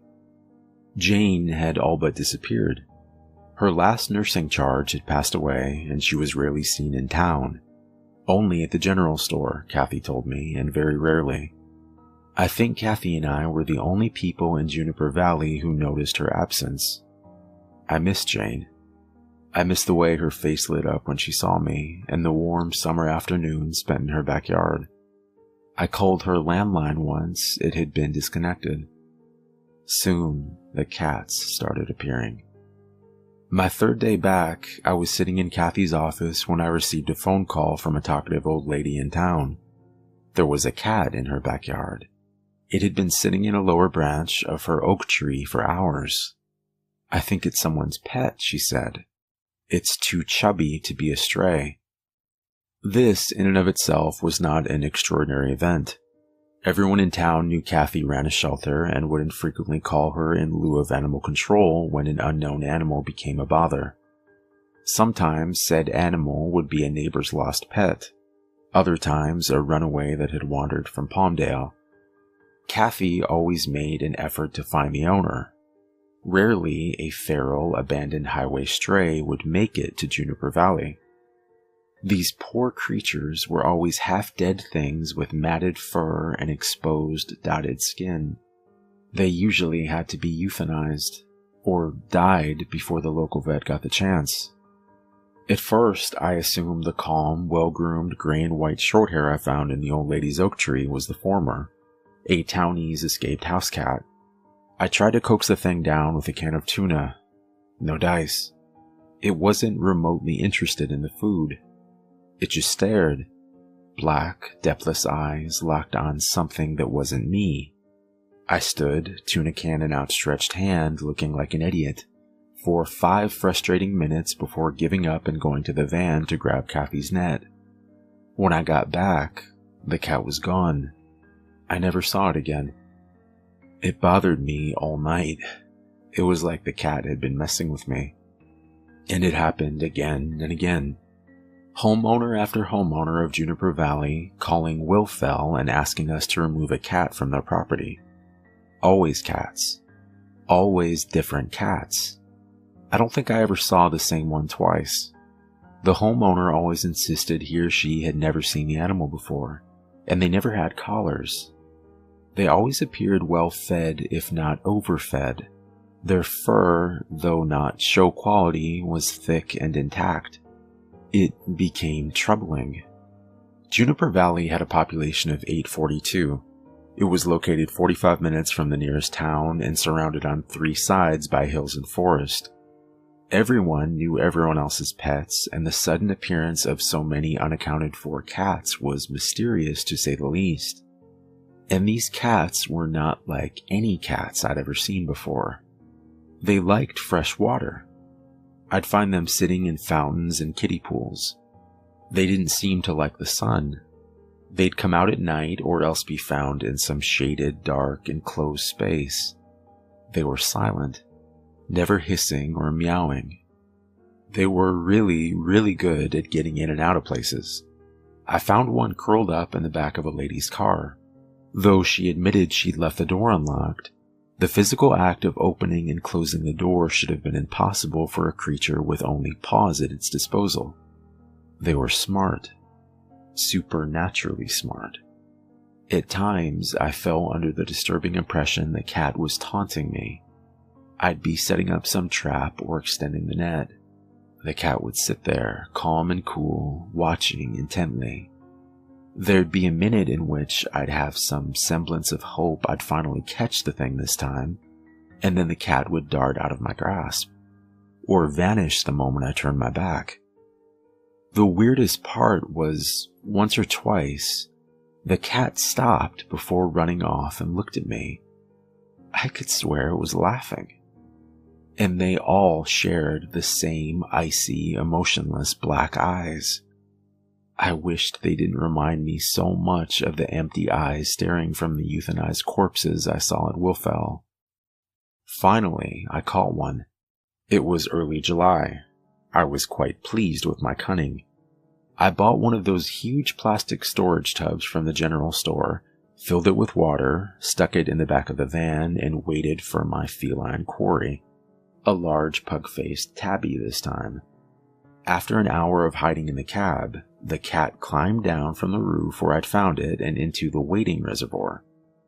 I raced to the back, slammed the van doors, donned leather gloves, and prepared for a hissing, clawing fight. But surprisingly, the cat didn't struggle at all. It was fully submerged in the water, curled up on the bottom of the container like a rock. I picked it up, shoved it in a cage, dumped out the water, and drove. It wasn't until I was halfway to Willfell that I noticed the smell. Once, my 9-year-old son dropped a fish stick in the back of my car and forgot about it. A humid summer week later, my car smelled just like that cat had. When we got there, the chubby cat put up about as much of a fight as it had in the van. I didn't hold it for long. Years of experience with scared animals taught me that the less time spent with claws inches from my face, the better.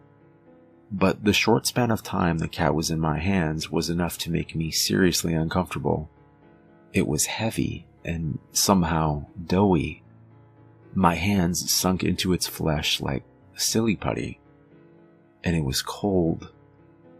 I left the cat in the quarantine cage in Kathy's office. We usually only use the cage for animals that were obviously ill, which the tabby was not. But there was just something wrong with this cat, like it shouldn't be mixed with others of its species. I gave it bowls of kibble and water, then sat down at the desk to fill out an application for a grant. Kathy was gone for the weekend visiting her sister in Bakersfield. Jacques was in the back cleaning out the pony stall. I couldn't concentrate, not with that cat there. I looked over my shoulder every other minute. Each time I'd see the same thing, the flat-faced tabby, sitting in its water bowl, staring at me. It never blinked. It never moved. It didn't even appear to breathe. The rotting, fishy odor filled the room. Finally, I cracked. I double-checked the latch on the cat's cage, locked the office door, and pretended to be busy feeding the dogs. I called the vet and asked if he could come by and take a look at the feline, but he said he wouldn't be able to for another week. The next morning, I found the office window wide open, the quarantine cage open, and the cat gone. I wasn't disappointed. Not long after that, everyone started talking about little Charlie Henderson. Charlie was 12 and had been skateboarding alone shortly before midnight in the parking lot by Lake Colette. The lake was still scum-covered and fenced off, and the occupants of the nearest homes had long since packed it in for the night. The way he told it, Charlie had been approached by a cat. He bent over to pet it, and the cat danced away, leading him to a grove of trees behind the lake. He followed the cat. Then, suddenly, he was attacked by a small army of cats. They jumped from the trees and emerged from the shadows, latching onto his clothing and limbs and dragging him towards a hole in the fence. If a lost car hadn't pulled into the parking lot and turned around, causing the cats to scatter and giving him time to run away, well, who knows what they'd have done with him. No one believed him, of course. Everyone assumed he'd been attacked by maybe one feral cat and his imagination had taken over. Because cats don't corner people and jump them. That takes organization and planning, intelligence not possessed by house pets. And his story got weird too. He claimed one of the cats had stretched itself like silly putty and grew an opposable thumb. Then Jane came back. It was a cloudy afternoon, and I was taking advantage of the slight cool down to deep clean the dog kennel. Kathy was gone again, in Riverside watching her granddaughter play softball. I was busy scraping dried dog crap off the concrete when Jock ran out to tell me there was a lady asking for me. I wiped off my hands and went inside to find Jane staring at me from Kathy's living room.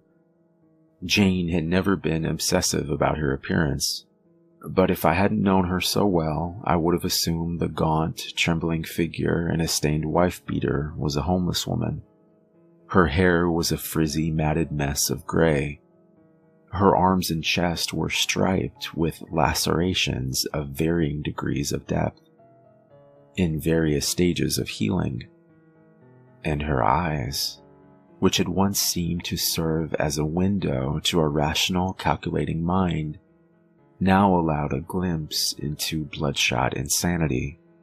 "Jane," I said, "are you okay?" She didn't smile. "Do you have any?" she asked. I frowned. "Any what?" "Cats, Matthew," was the curt reply. "It's the cats. I need the cats. They've been wandering." I gave her what I hoped was a kind smile. "Okay, Jane, I can show you the cats. But Kathy said I'm not allowed to have any of them adopted without her around." That was a lie, but I wasn't about to pass Jane custody of a pet rock, let alone a living, breathing creature. She was obviously not in the physical, emotional, or mental state to care for anything, not even herself. I walked her out to the cat kennel. As expected, a small herd of dogs ran towards Jane to sniff her and beg for attention. Then, about 3 feet from her, the dogs stopped. They sniffed the air, whined, and ran off in all directions. Not a single one of them got nearer. Jane looked over the cat seriously, then sighed in disappointment.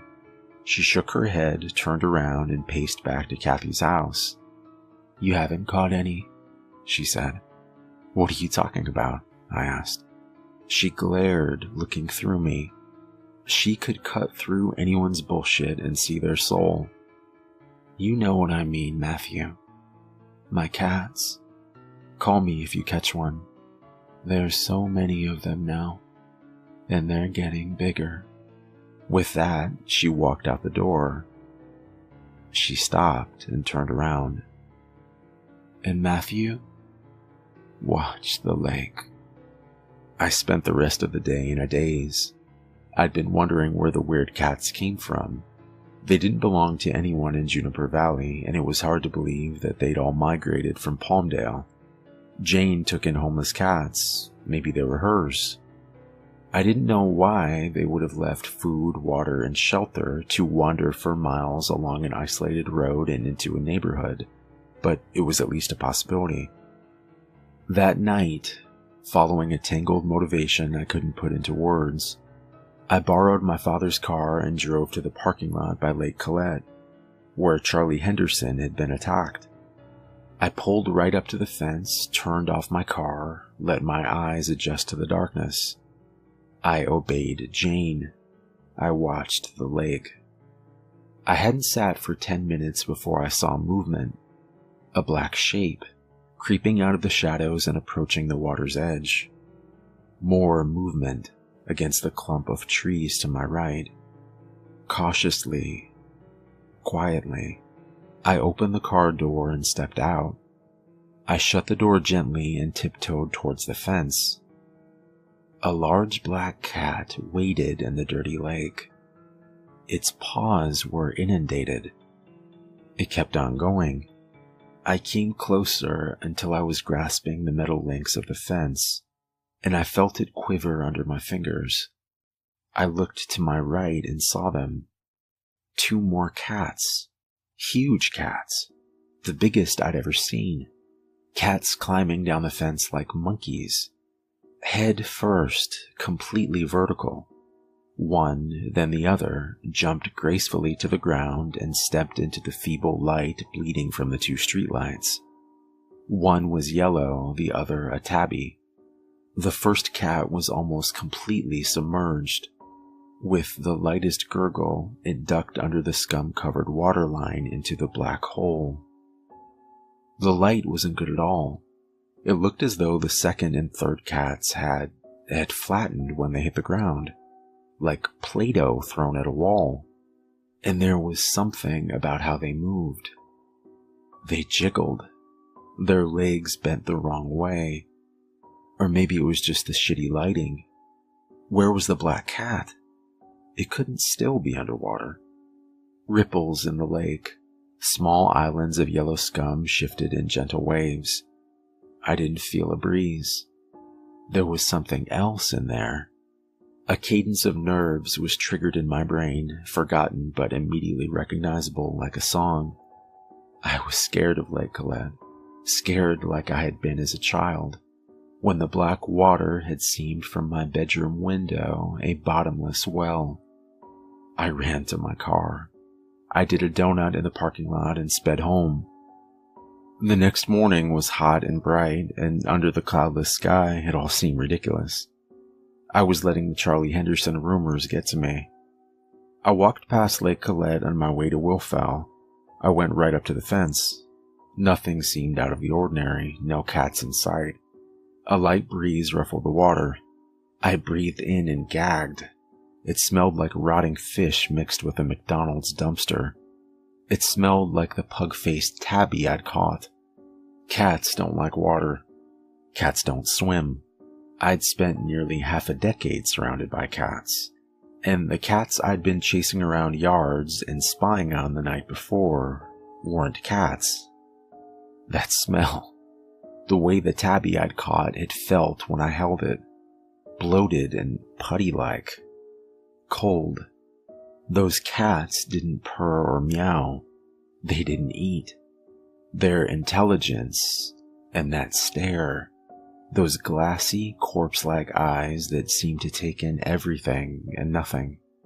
And Jane, her cats, she'd said, they've been wandering. They're getting bigger. Maybe she was going nuts, living out there all alone in the wilds, a mile away from her nearest human neighbor. The dogs wouldn't come near her. Her own cats had been attacking her, apparently. How else to explain the scratches all over? Yet, still, she was desperate to have them back. I had to talk to Jane again. Kathy was still gone and it was Jacques' day off, so I planned on heading to Jane's lonely dirt road as soon as I fed the animals.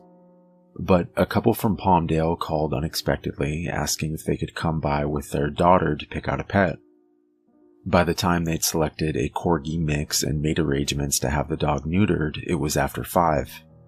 It was fine, it was still light out. I locked up, grabbed the keys to the van, and made my way into the hills. My teenage bravado waned as I traveled farther and farther away from Juniper Valley. There's no defined town line, but when you reach the intersection of Skylark and Oak Tree Lane, you are essentially watching civilization shrink in your rearview mirror. I'd forgotten just how far away Jane's shack was from anything, and just how desolate and lonely the mountain road became. I didn't see a single other car the whole time. Finally, I came to the rusted blue mailbox with Jane's numbers on the side. I turned on the dirt road. When I reached the apex, I saw Jane's shack. Carefully, foot on the brake, I made my way down into the valley. It didn't look like Jane was home. There was no light coming from the windows. I pulled up closer into the driveway, past the house, to the carport in the back. The back door was wide open, and Jane's El Camino was there. The cats weren't. No cats lounging in piles by the stairs, none prowling around the yard. I pulled behind Jane's car, climbed out of the van, strolled into the backyard. Jane's empty property looked lovely in approaching dusk. Beautiful trees reaching for the heavens, majestic firs meeting fluffy white clouds like an Old West movie backdrop. She must have been hiding in the house. She must have crept up behind me, because I don't remember feeling the blow. I woke up lying in cool, moist dirt. I was looking at water. Lake Colette? No, I saw nothing but hills and foliage in the distance. Where the hell was I? I sat up. My head spun. I felt blood in my hair. I was sitting on the bank of a small pond. The water was greenish and thick with algae, covered in thick yellow scum. I took a breath and lurched. The smell. Rotting fish. Rotting flesh. Fast food dumpster. Stronger than I'd ever smelled it before. The water moved. Something was emerging a few feet in front of me, swimming to shore.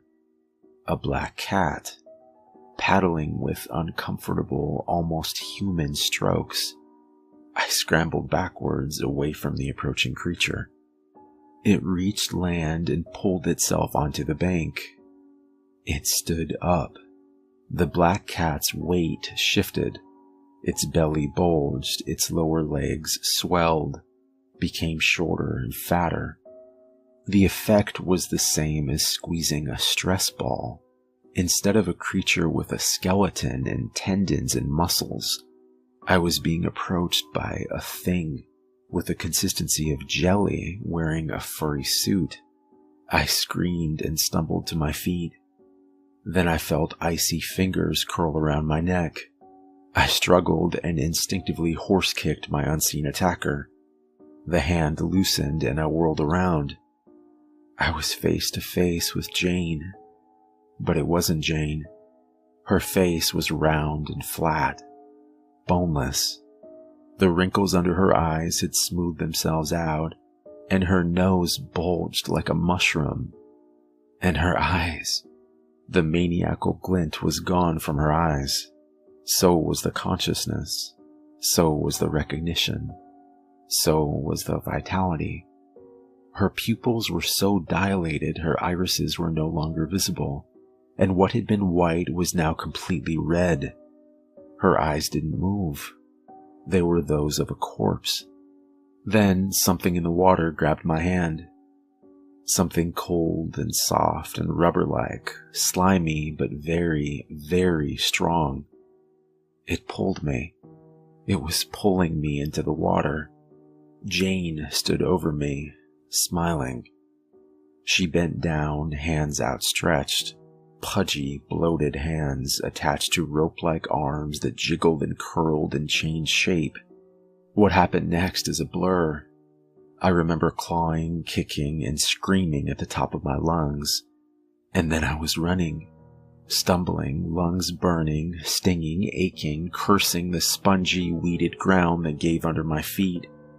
I pushed through dry shrubs and jumped over tree branches, praying I was going in a direction that would lead me to humanity, and that the crinkling of grass behind me was only my imagination.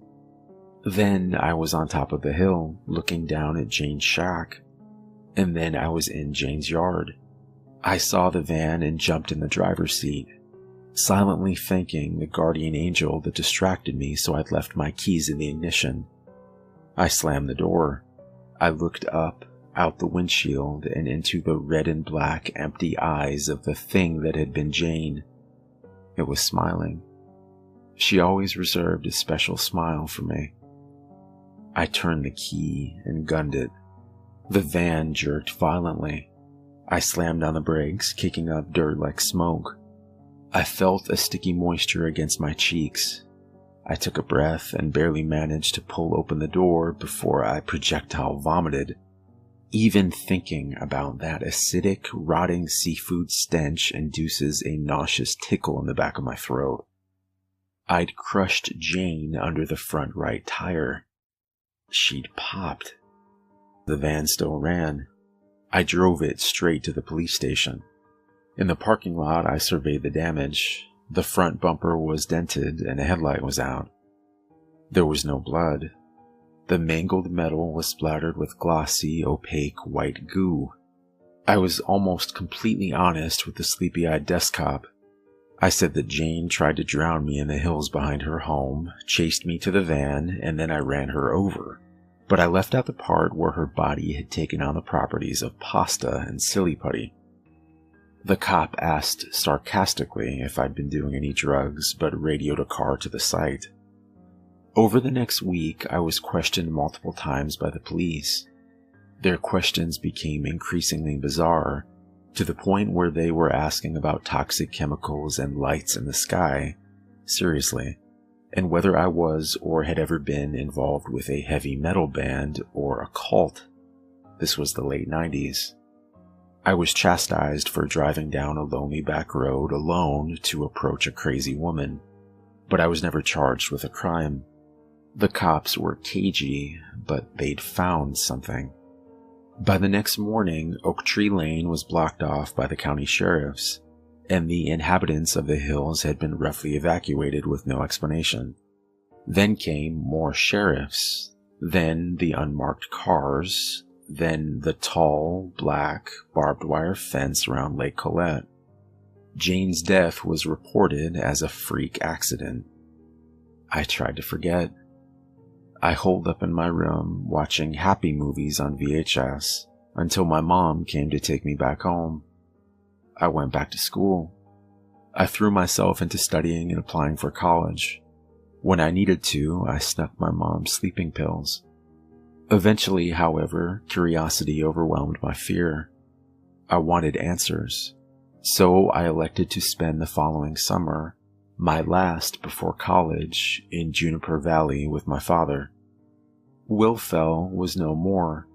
Kathy had left the animals with a larger no-kill shelter in Acton, retired and moved to Riverside.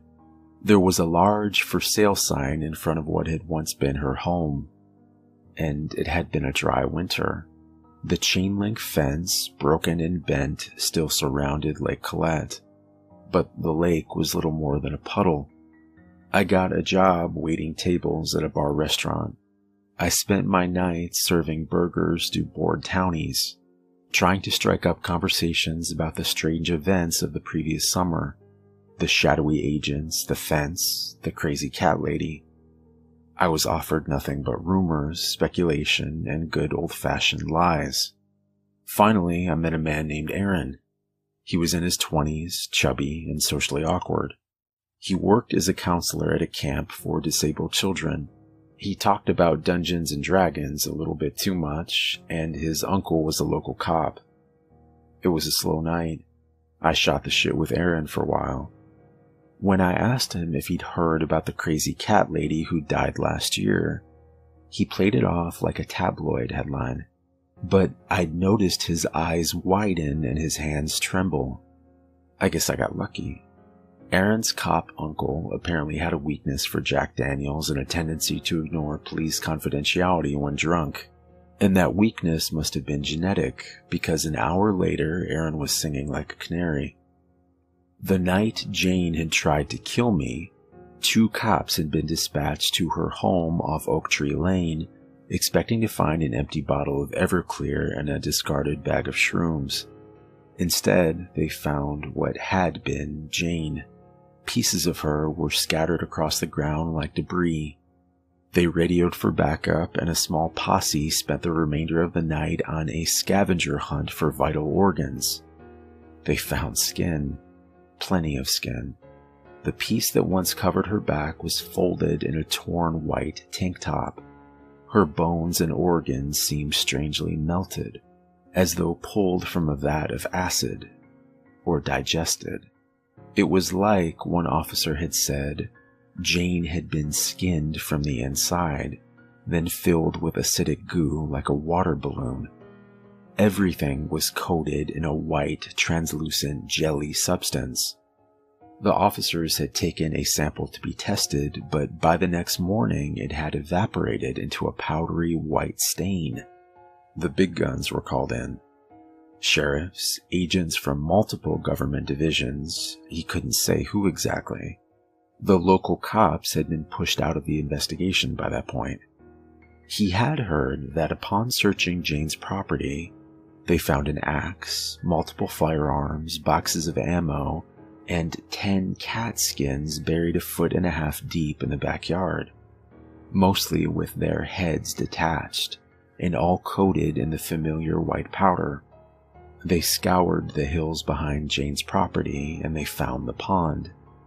The small pond that, according to land surveying reports, had not existed before the earthquake and the rains of the previous winter. They drained it.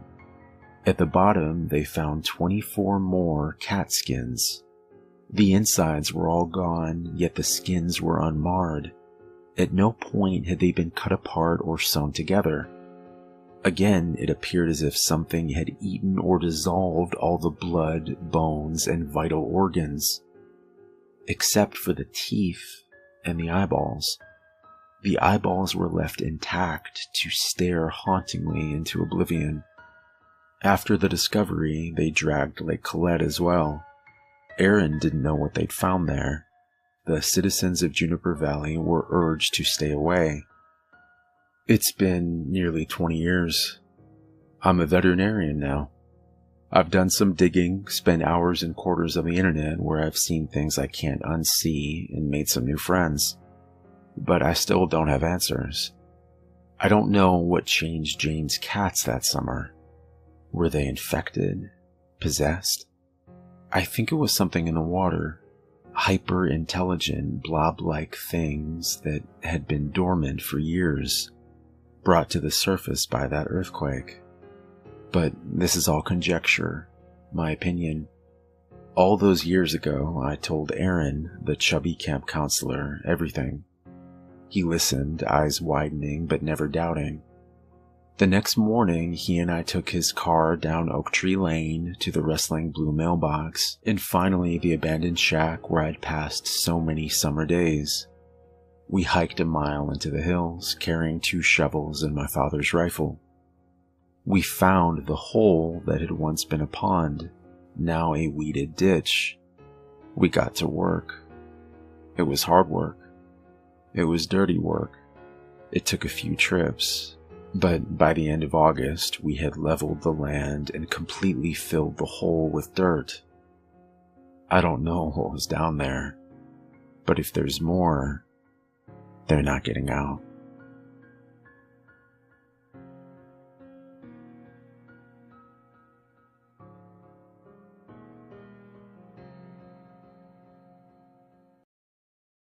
Ever wondered if things can just be born evil?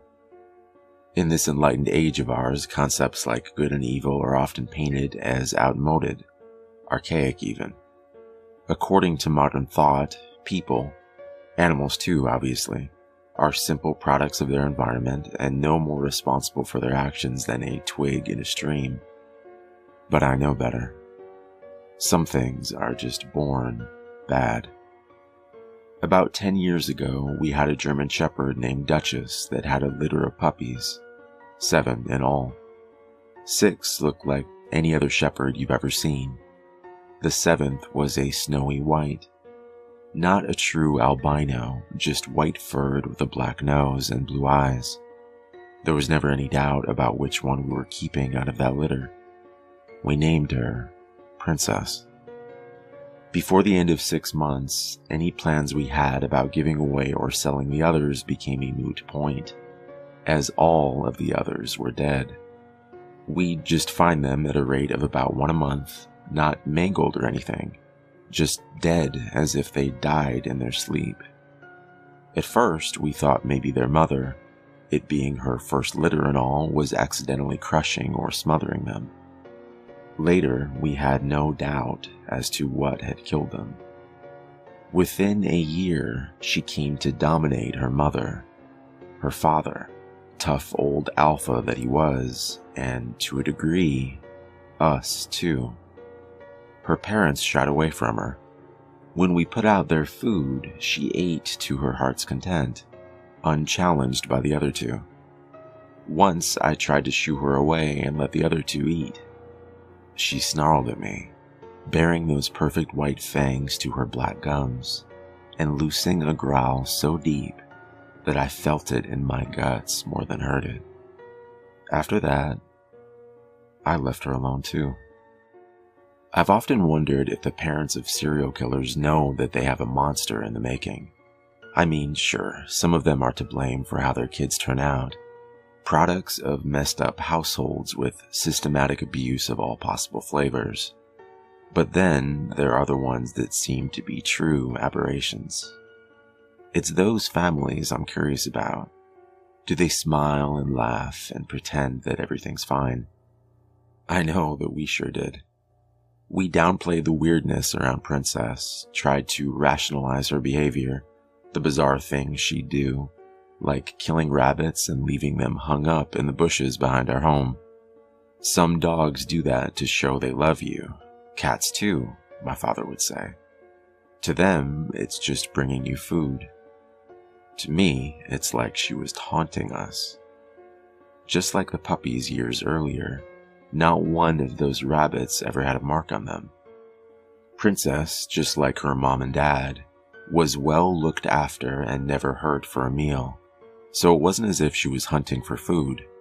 Her innumerable kills were always untouched.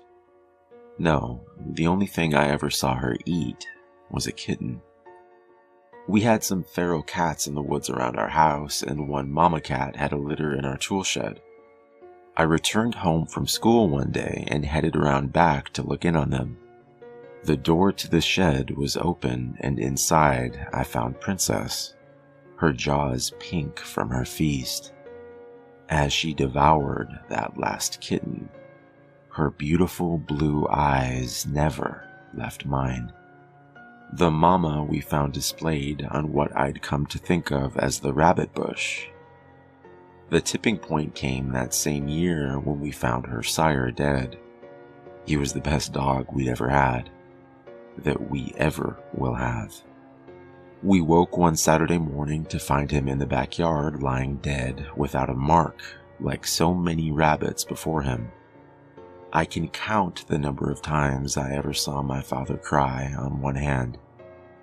That was one of them.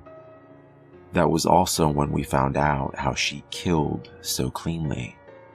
She strangled her prey, like a jaguar. The fur at her father's neck was still wet with her saliva. We spent that morning burying that good old faithful dog, and then he sent me and my mom away on some pretense. No words were spoken, but there was no doubt about what he intended to do. I'm sure that there are some of you reading this that will find the notion of putting an animal down to be abominable. But what other options did he have, really? Take her to an animal shelter? Give her to some other family? Who could do that and go to sleep with a clear conscience? As it turned out, we weren't getting any sleep that night regardless of our decision. We spent that afternoon at my uncle's house. Once, when I came in from playing to get a glass of water, I overheard my mom telling my uncle that she sometimes wondered if the dog was possessed or something. I'd sometimes wondered the same thing. Later that evening, not long before sunset, we got a call from Dad. Apparently, the deed was done. By the time we arrived home, he'd already washed up and changed clothes, but there was little he could have done to hide his wounds, even less to hide the haunted look in his eyes. Both his arms and one leg were bandaged, and that was bad enough. But what stuck with me all these years later was just how terrified he looked. It wasn't until I'd actually been through combat that I recognized that expression. It's how men look after they've stared death straight in the face.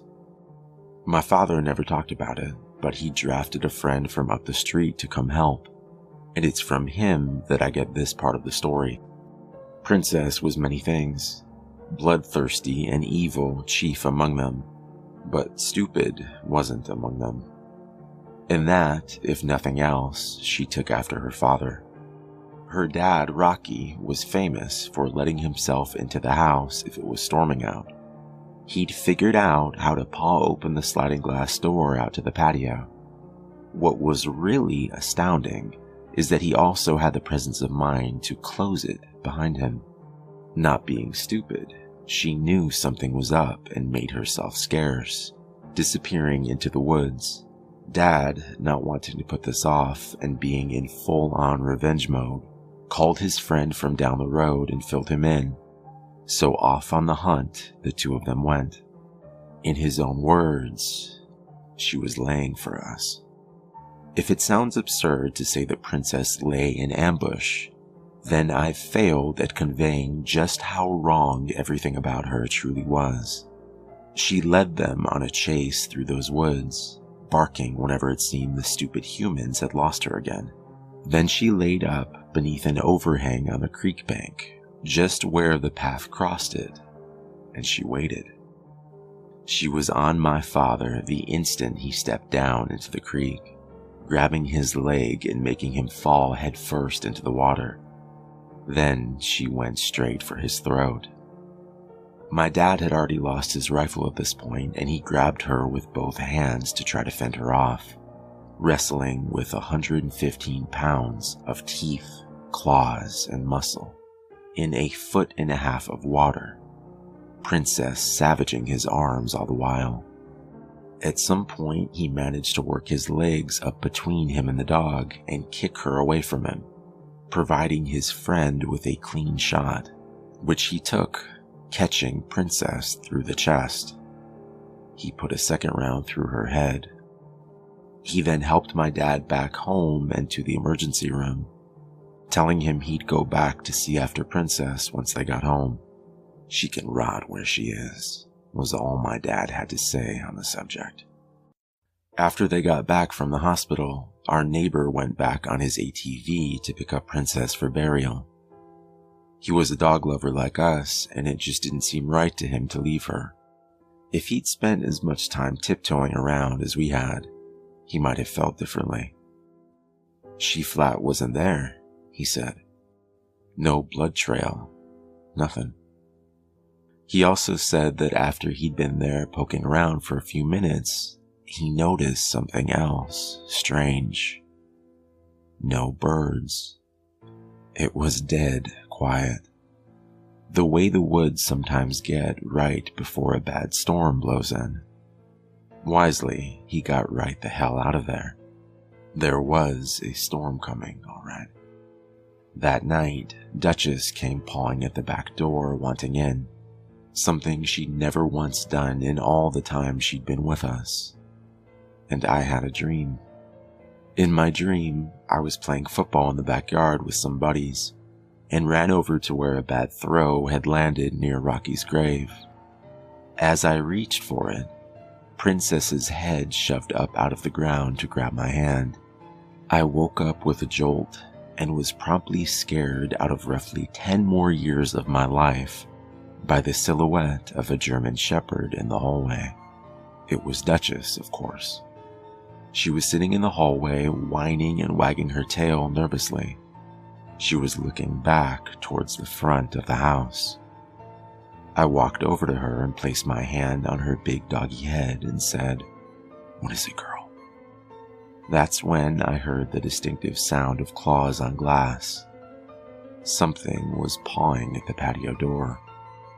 Thoroughly terrified, I grabbed Duchess by the collar and dragged her along with me to my parents' room, shutting the door behind me. I was 14. I was terrified. But even in that terror, retreating to my parents' room wasn't just for the security of Mommy and Daddy. That's where the guns were. I woke them up and told them what I'd heard.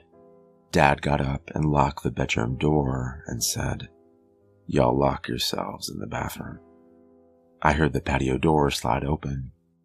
If any of the rest of us had any doubts about what had just come into the house, Duchess sure didn't. The only thing she'd ever feared in this world was her own pup. A deep rumble of a growl vibrated in the floor beneath our bare feet, and Duchess's bladder let go as if on cue. Mine wasn't far from doing the same. What followed was a 6-hour exercise in pure terror, punctuated by snarling attacks on the bedroom door, crashes through the rest of the house as Princess found more things to break, whispered prayers from my mother, and litanies of curses from my father as another of his attempted forays out of the bedroom was thwarted. We were without a phone. The one on my parents' nightstand was dead. We'd later find the phone line to have been ripped out at the main box. My mom suggested that we try to make it to the car, and above and beyond everything else, it was my father's response to the idea that really scared me. Of the three of us, he was supposed to be the rational thinker, but what we got instead was, "Honey, I think that's what it wants us to do." As the world through the windows turned from black to gray, a quiet fell over the house. Mom and I watched through the windows, craning our heads in an attempt to get an eye on the patio door. But try as we might, the best we could manage was a view of most of the patio. More than enough concealment for a dog to slink in or out, even a big one like Princess. After an hour of silence, my dad quietly opened the bedroom door. I remember thinking what a useless gesture any attempt at stealth was.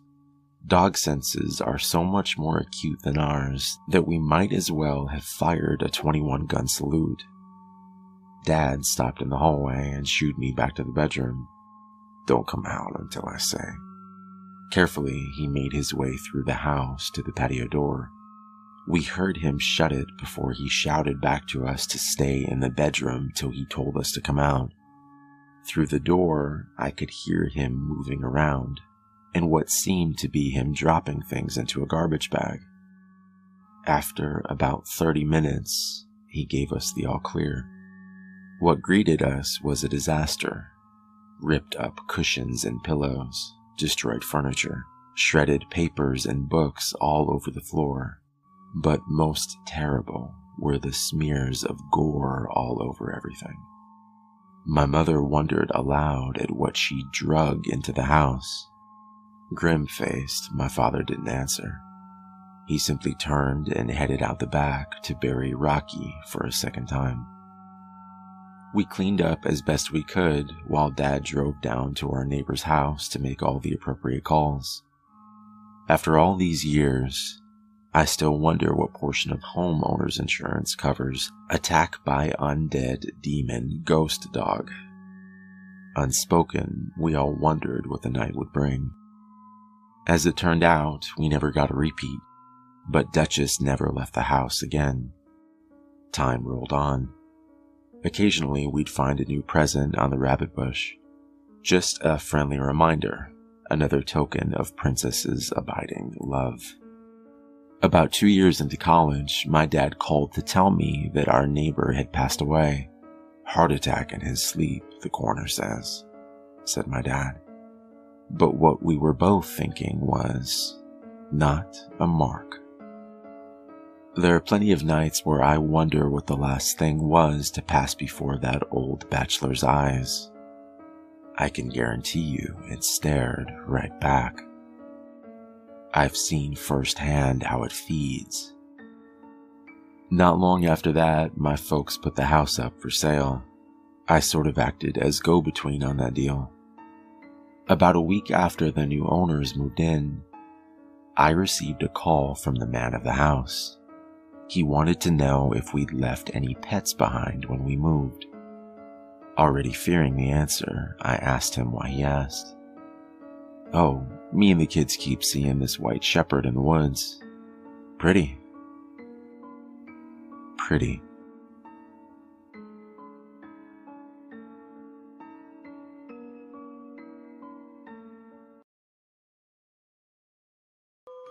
I was a child when I first got my dog, Paws.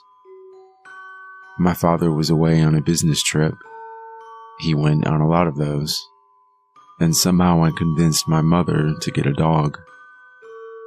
We went together to the pound, and there he was. This pathetic-looking thing huddled in the corner by the concrete walls. He reminded me of myself. I didn't have a lot of friends, and I kind of felt like he looked. Weak. Sad. Well, he waddled over to me, licked my face, and that was that. He was my best friend. Well, nothing happened for about a year as Paws grew up. He turned into a rather strong-looking dog, a big change from him being this pathetic thing slumped over in the corner. A year after I brought him home from the pound, I heard a knock on the door. Walking over, I saw an old, harmless-looking man with gray hair smiling through the glass. I smiled back, opened the door, and before I could even say hello, Paws leapt onto him and bit deep into his face. I tried to get him off, but he just kept tearing away at the old man's flesh.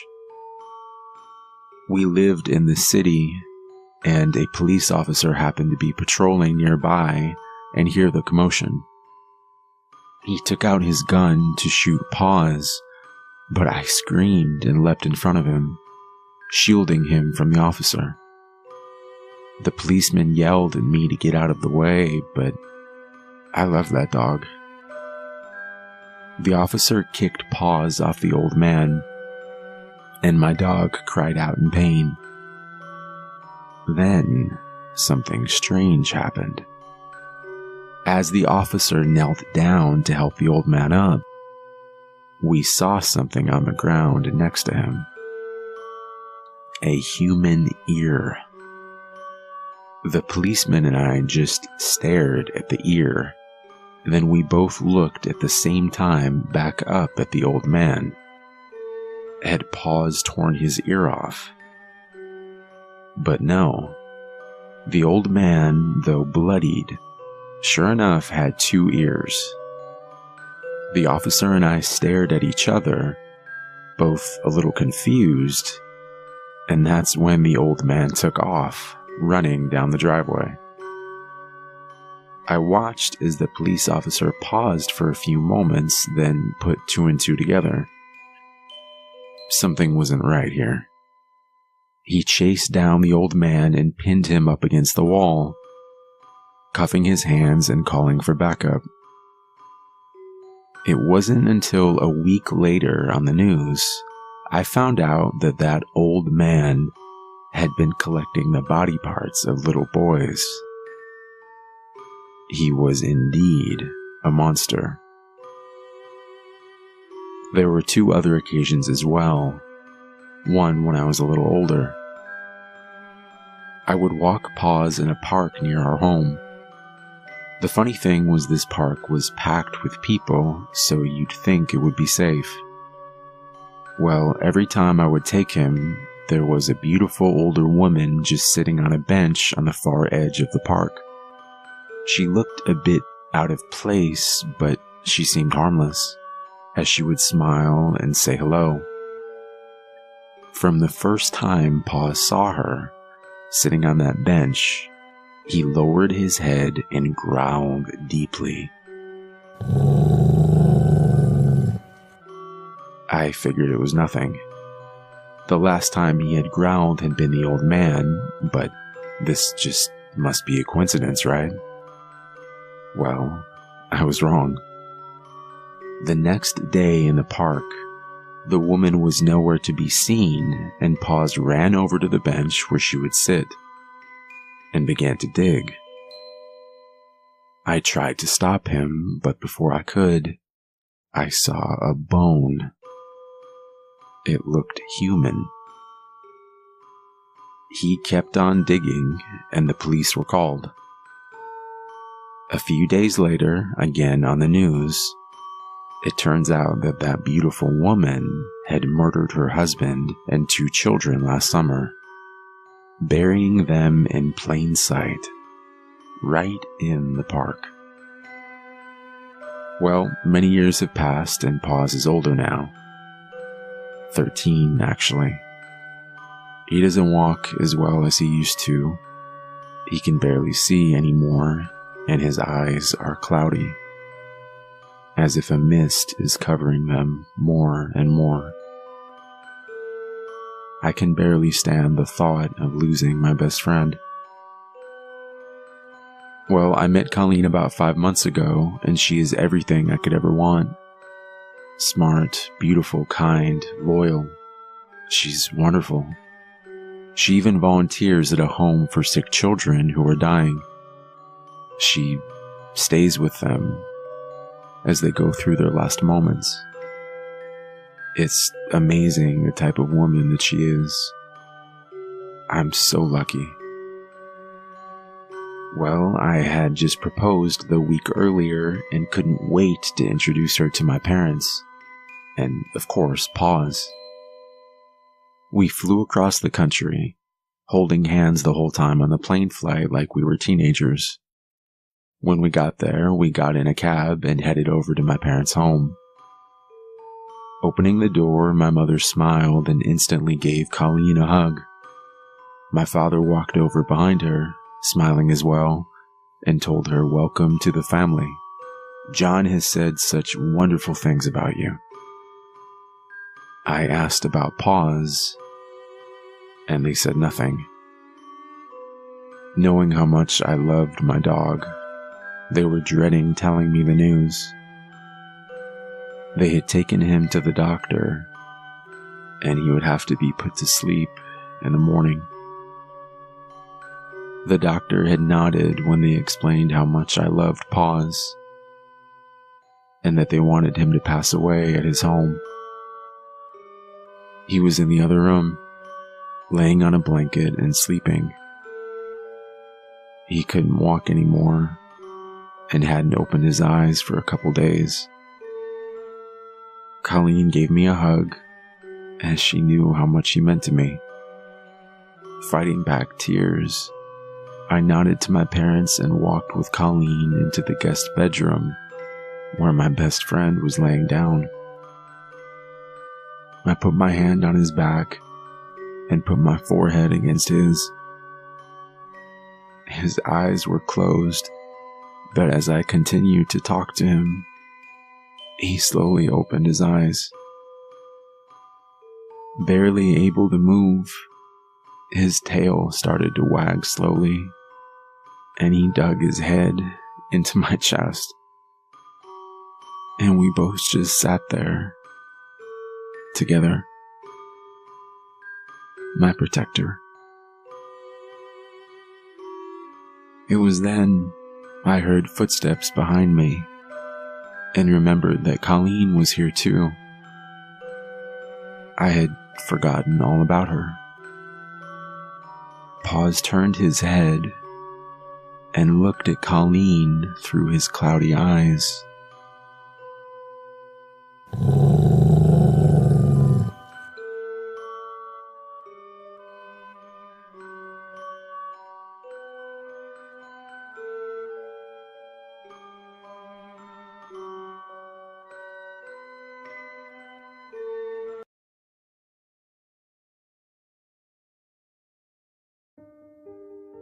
I used to look out the rusted iron bars of my window and dream about being a bird.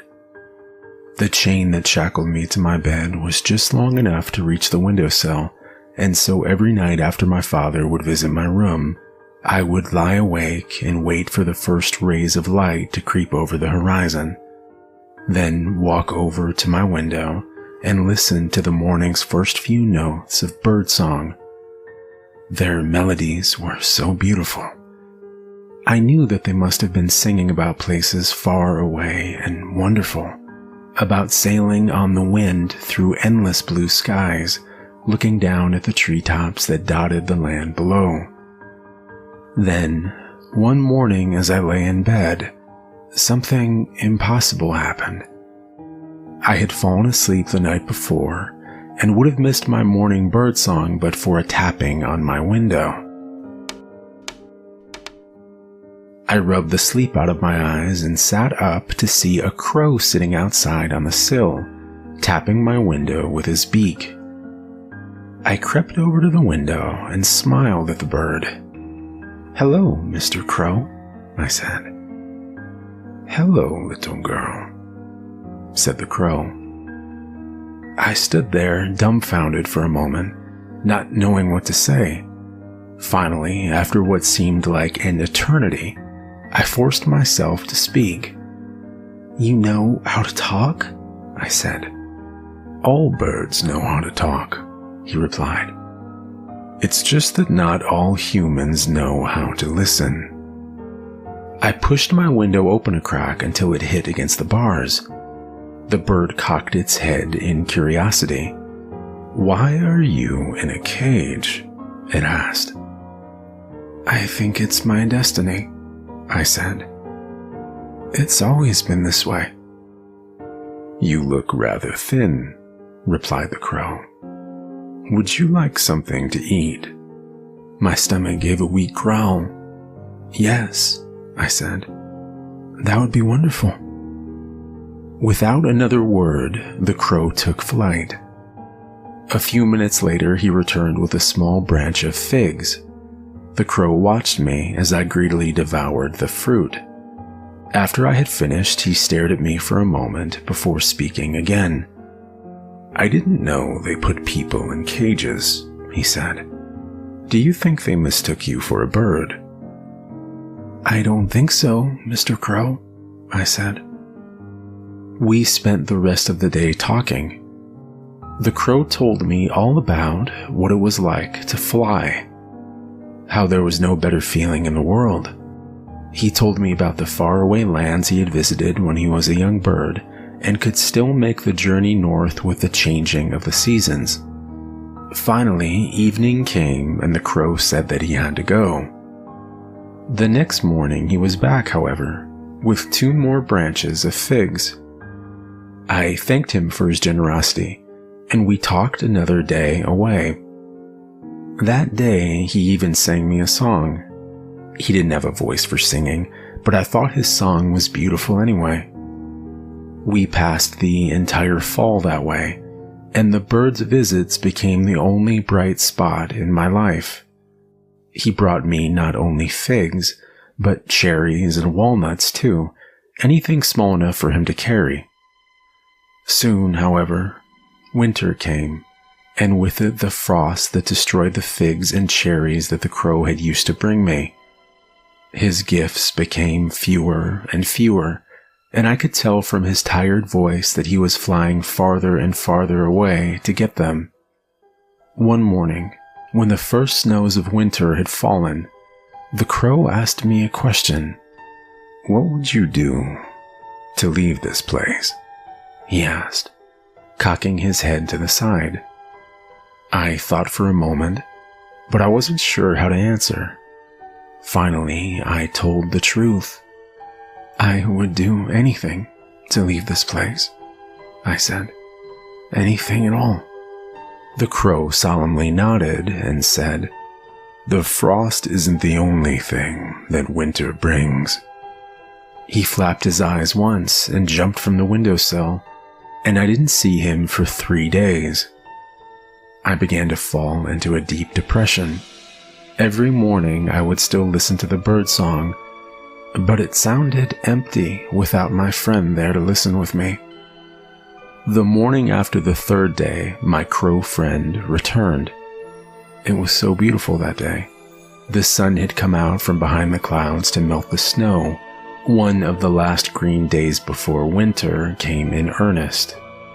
As the shadow passed over the valley in which we lived, I first mistook it for a storm cloud, but then I heard the sound. It was loud enough to crack the sky, but it wasn't thunder. It was birds.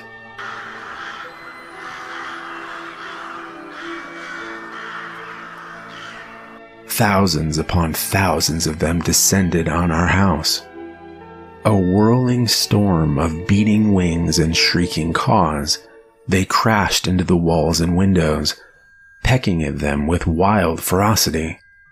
The house shook under their assault, and their calls were so loud that I didn't even hear the windows breaking. They were not so loud, however, that I could not hear my father scream. It was over in a matter of minutes, and the key to my shackles slipped under the door. I rushed over and picked it up with trembling hands, sliding it into the metal cuff around my ankle and turning it. The cuff came loose with a heavy click, and for the first time I was free. The key to the door slipped under the jamb as well, and I opened the door to the rest of the house. The place had been all but destroyed. There was splintered wood and broken glass everywhere, and in the center of the living room was what remained of my father, a pile of blood-stained feathers. The birds had all flown off, but Mr. Crow sat on top of the living room fireplace, regarding me with a curious look. "Now you can fly free, little girl," he said. "No more cages for you." "Thank you, Mr. Crow," I said. "Will you come with me?" Mr. Crow shook his head. "I am an old bird," he said, "and my journey is coming to a close. But yours is just beginning." Mr. Crow flapped his wings and took flight, and I never saw him again. As I stepped out of the front door, my bare feet touched the grass for the very first time, and I could smell the flowers on the breeze as it drifted over me. At that moment, though my feet were firmly on the ground, my heart was soaring through endless blue sky, far above the world that I had left behind. I still wake up every morning to hear the birds sing, and when the first few notes break the silence of early dawn, I think of Mr. Crow and smile.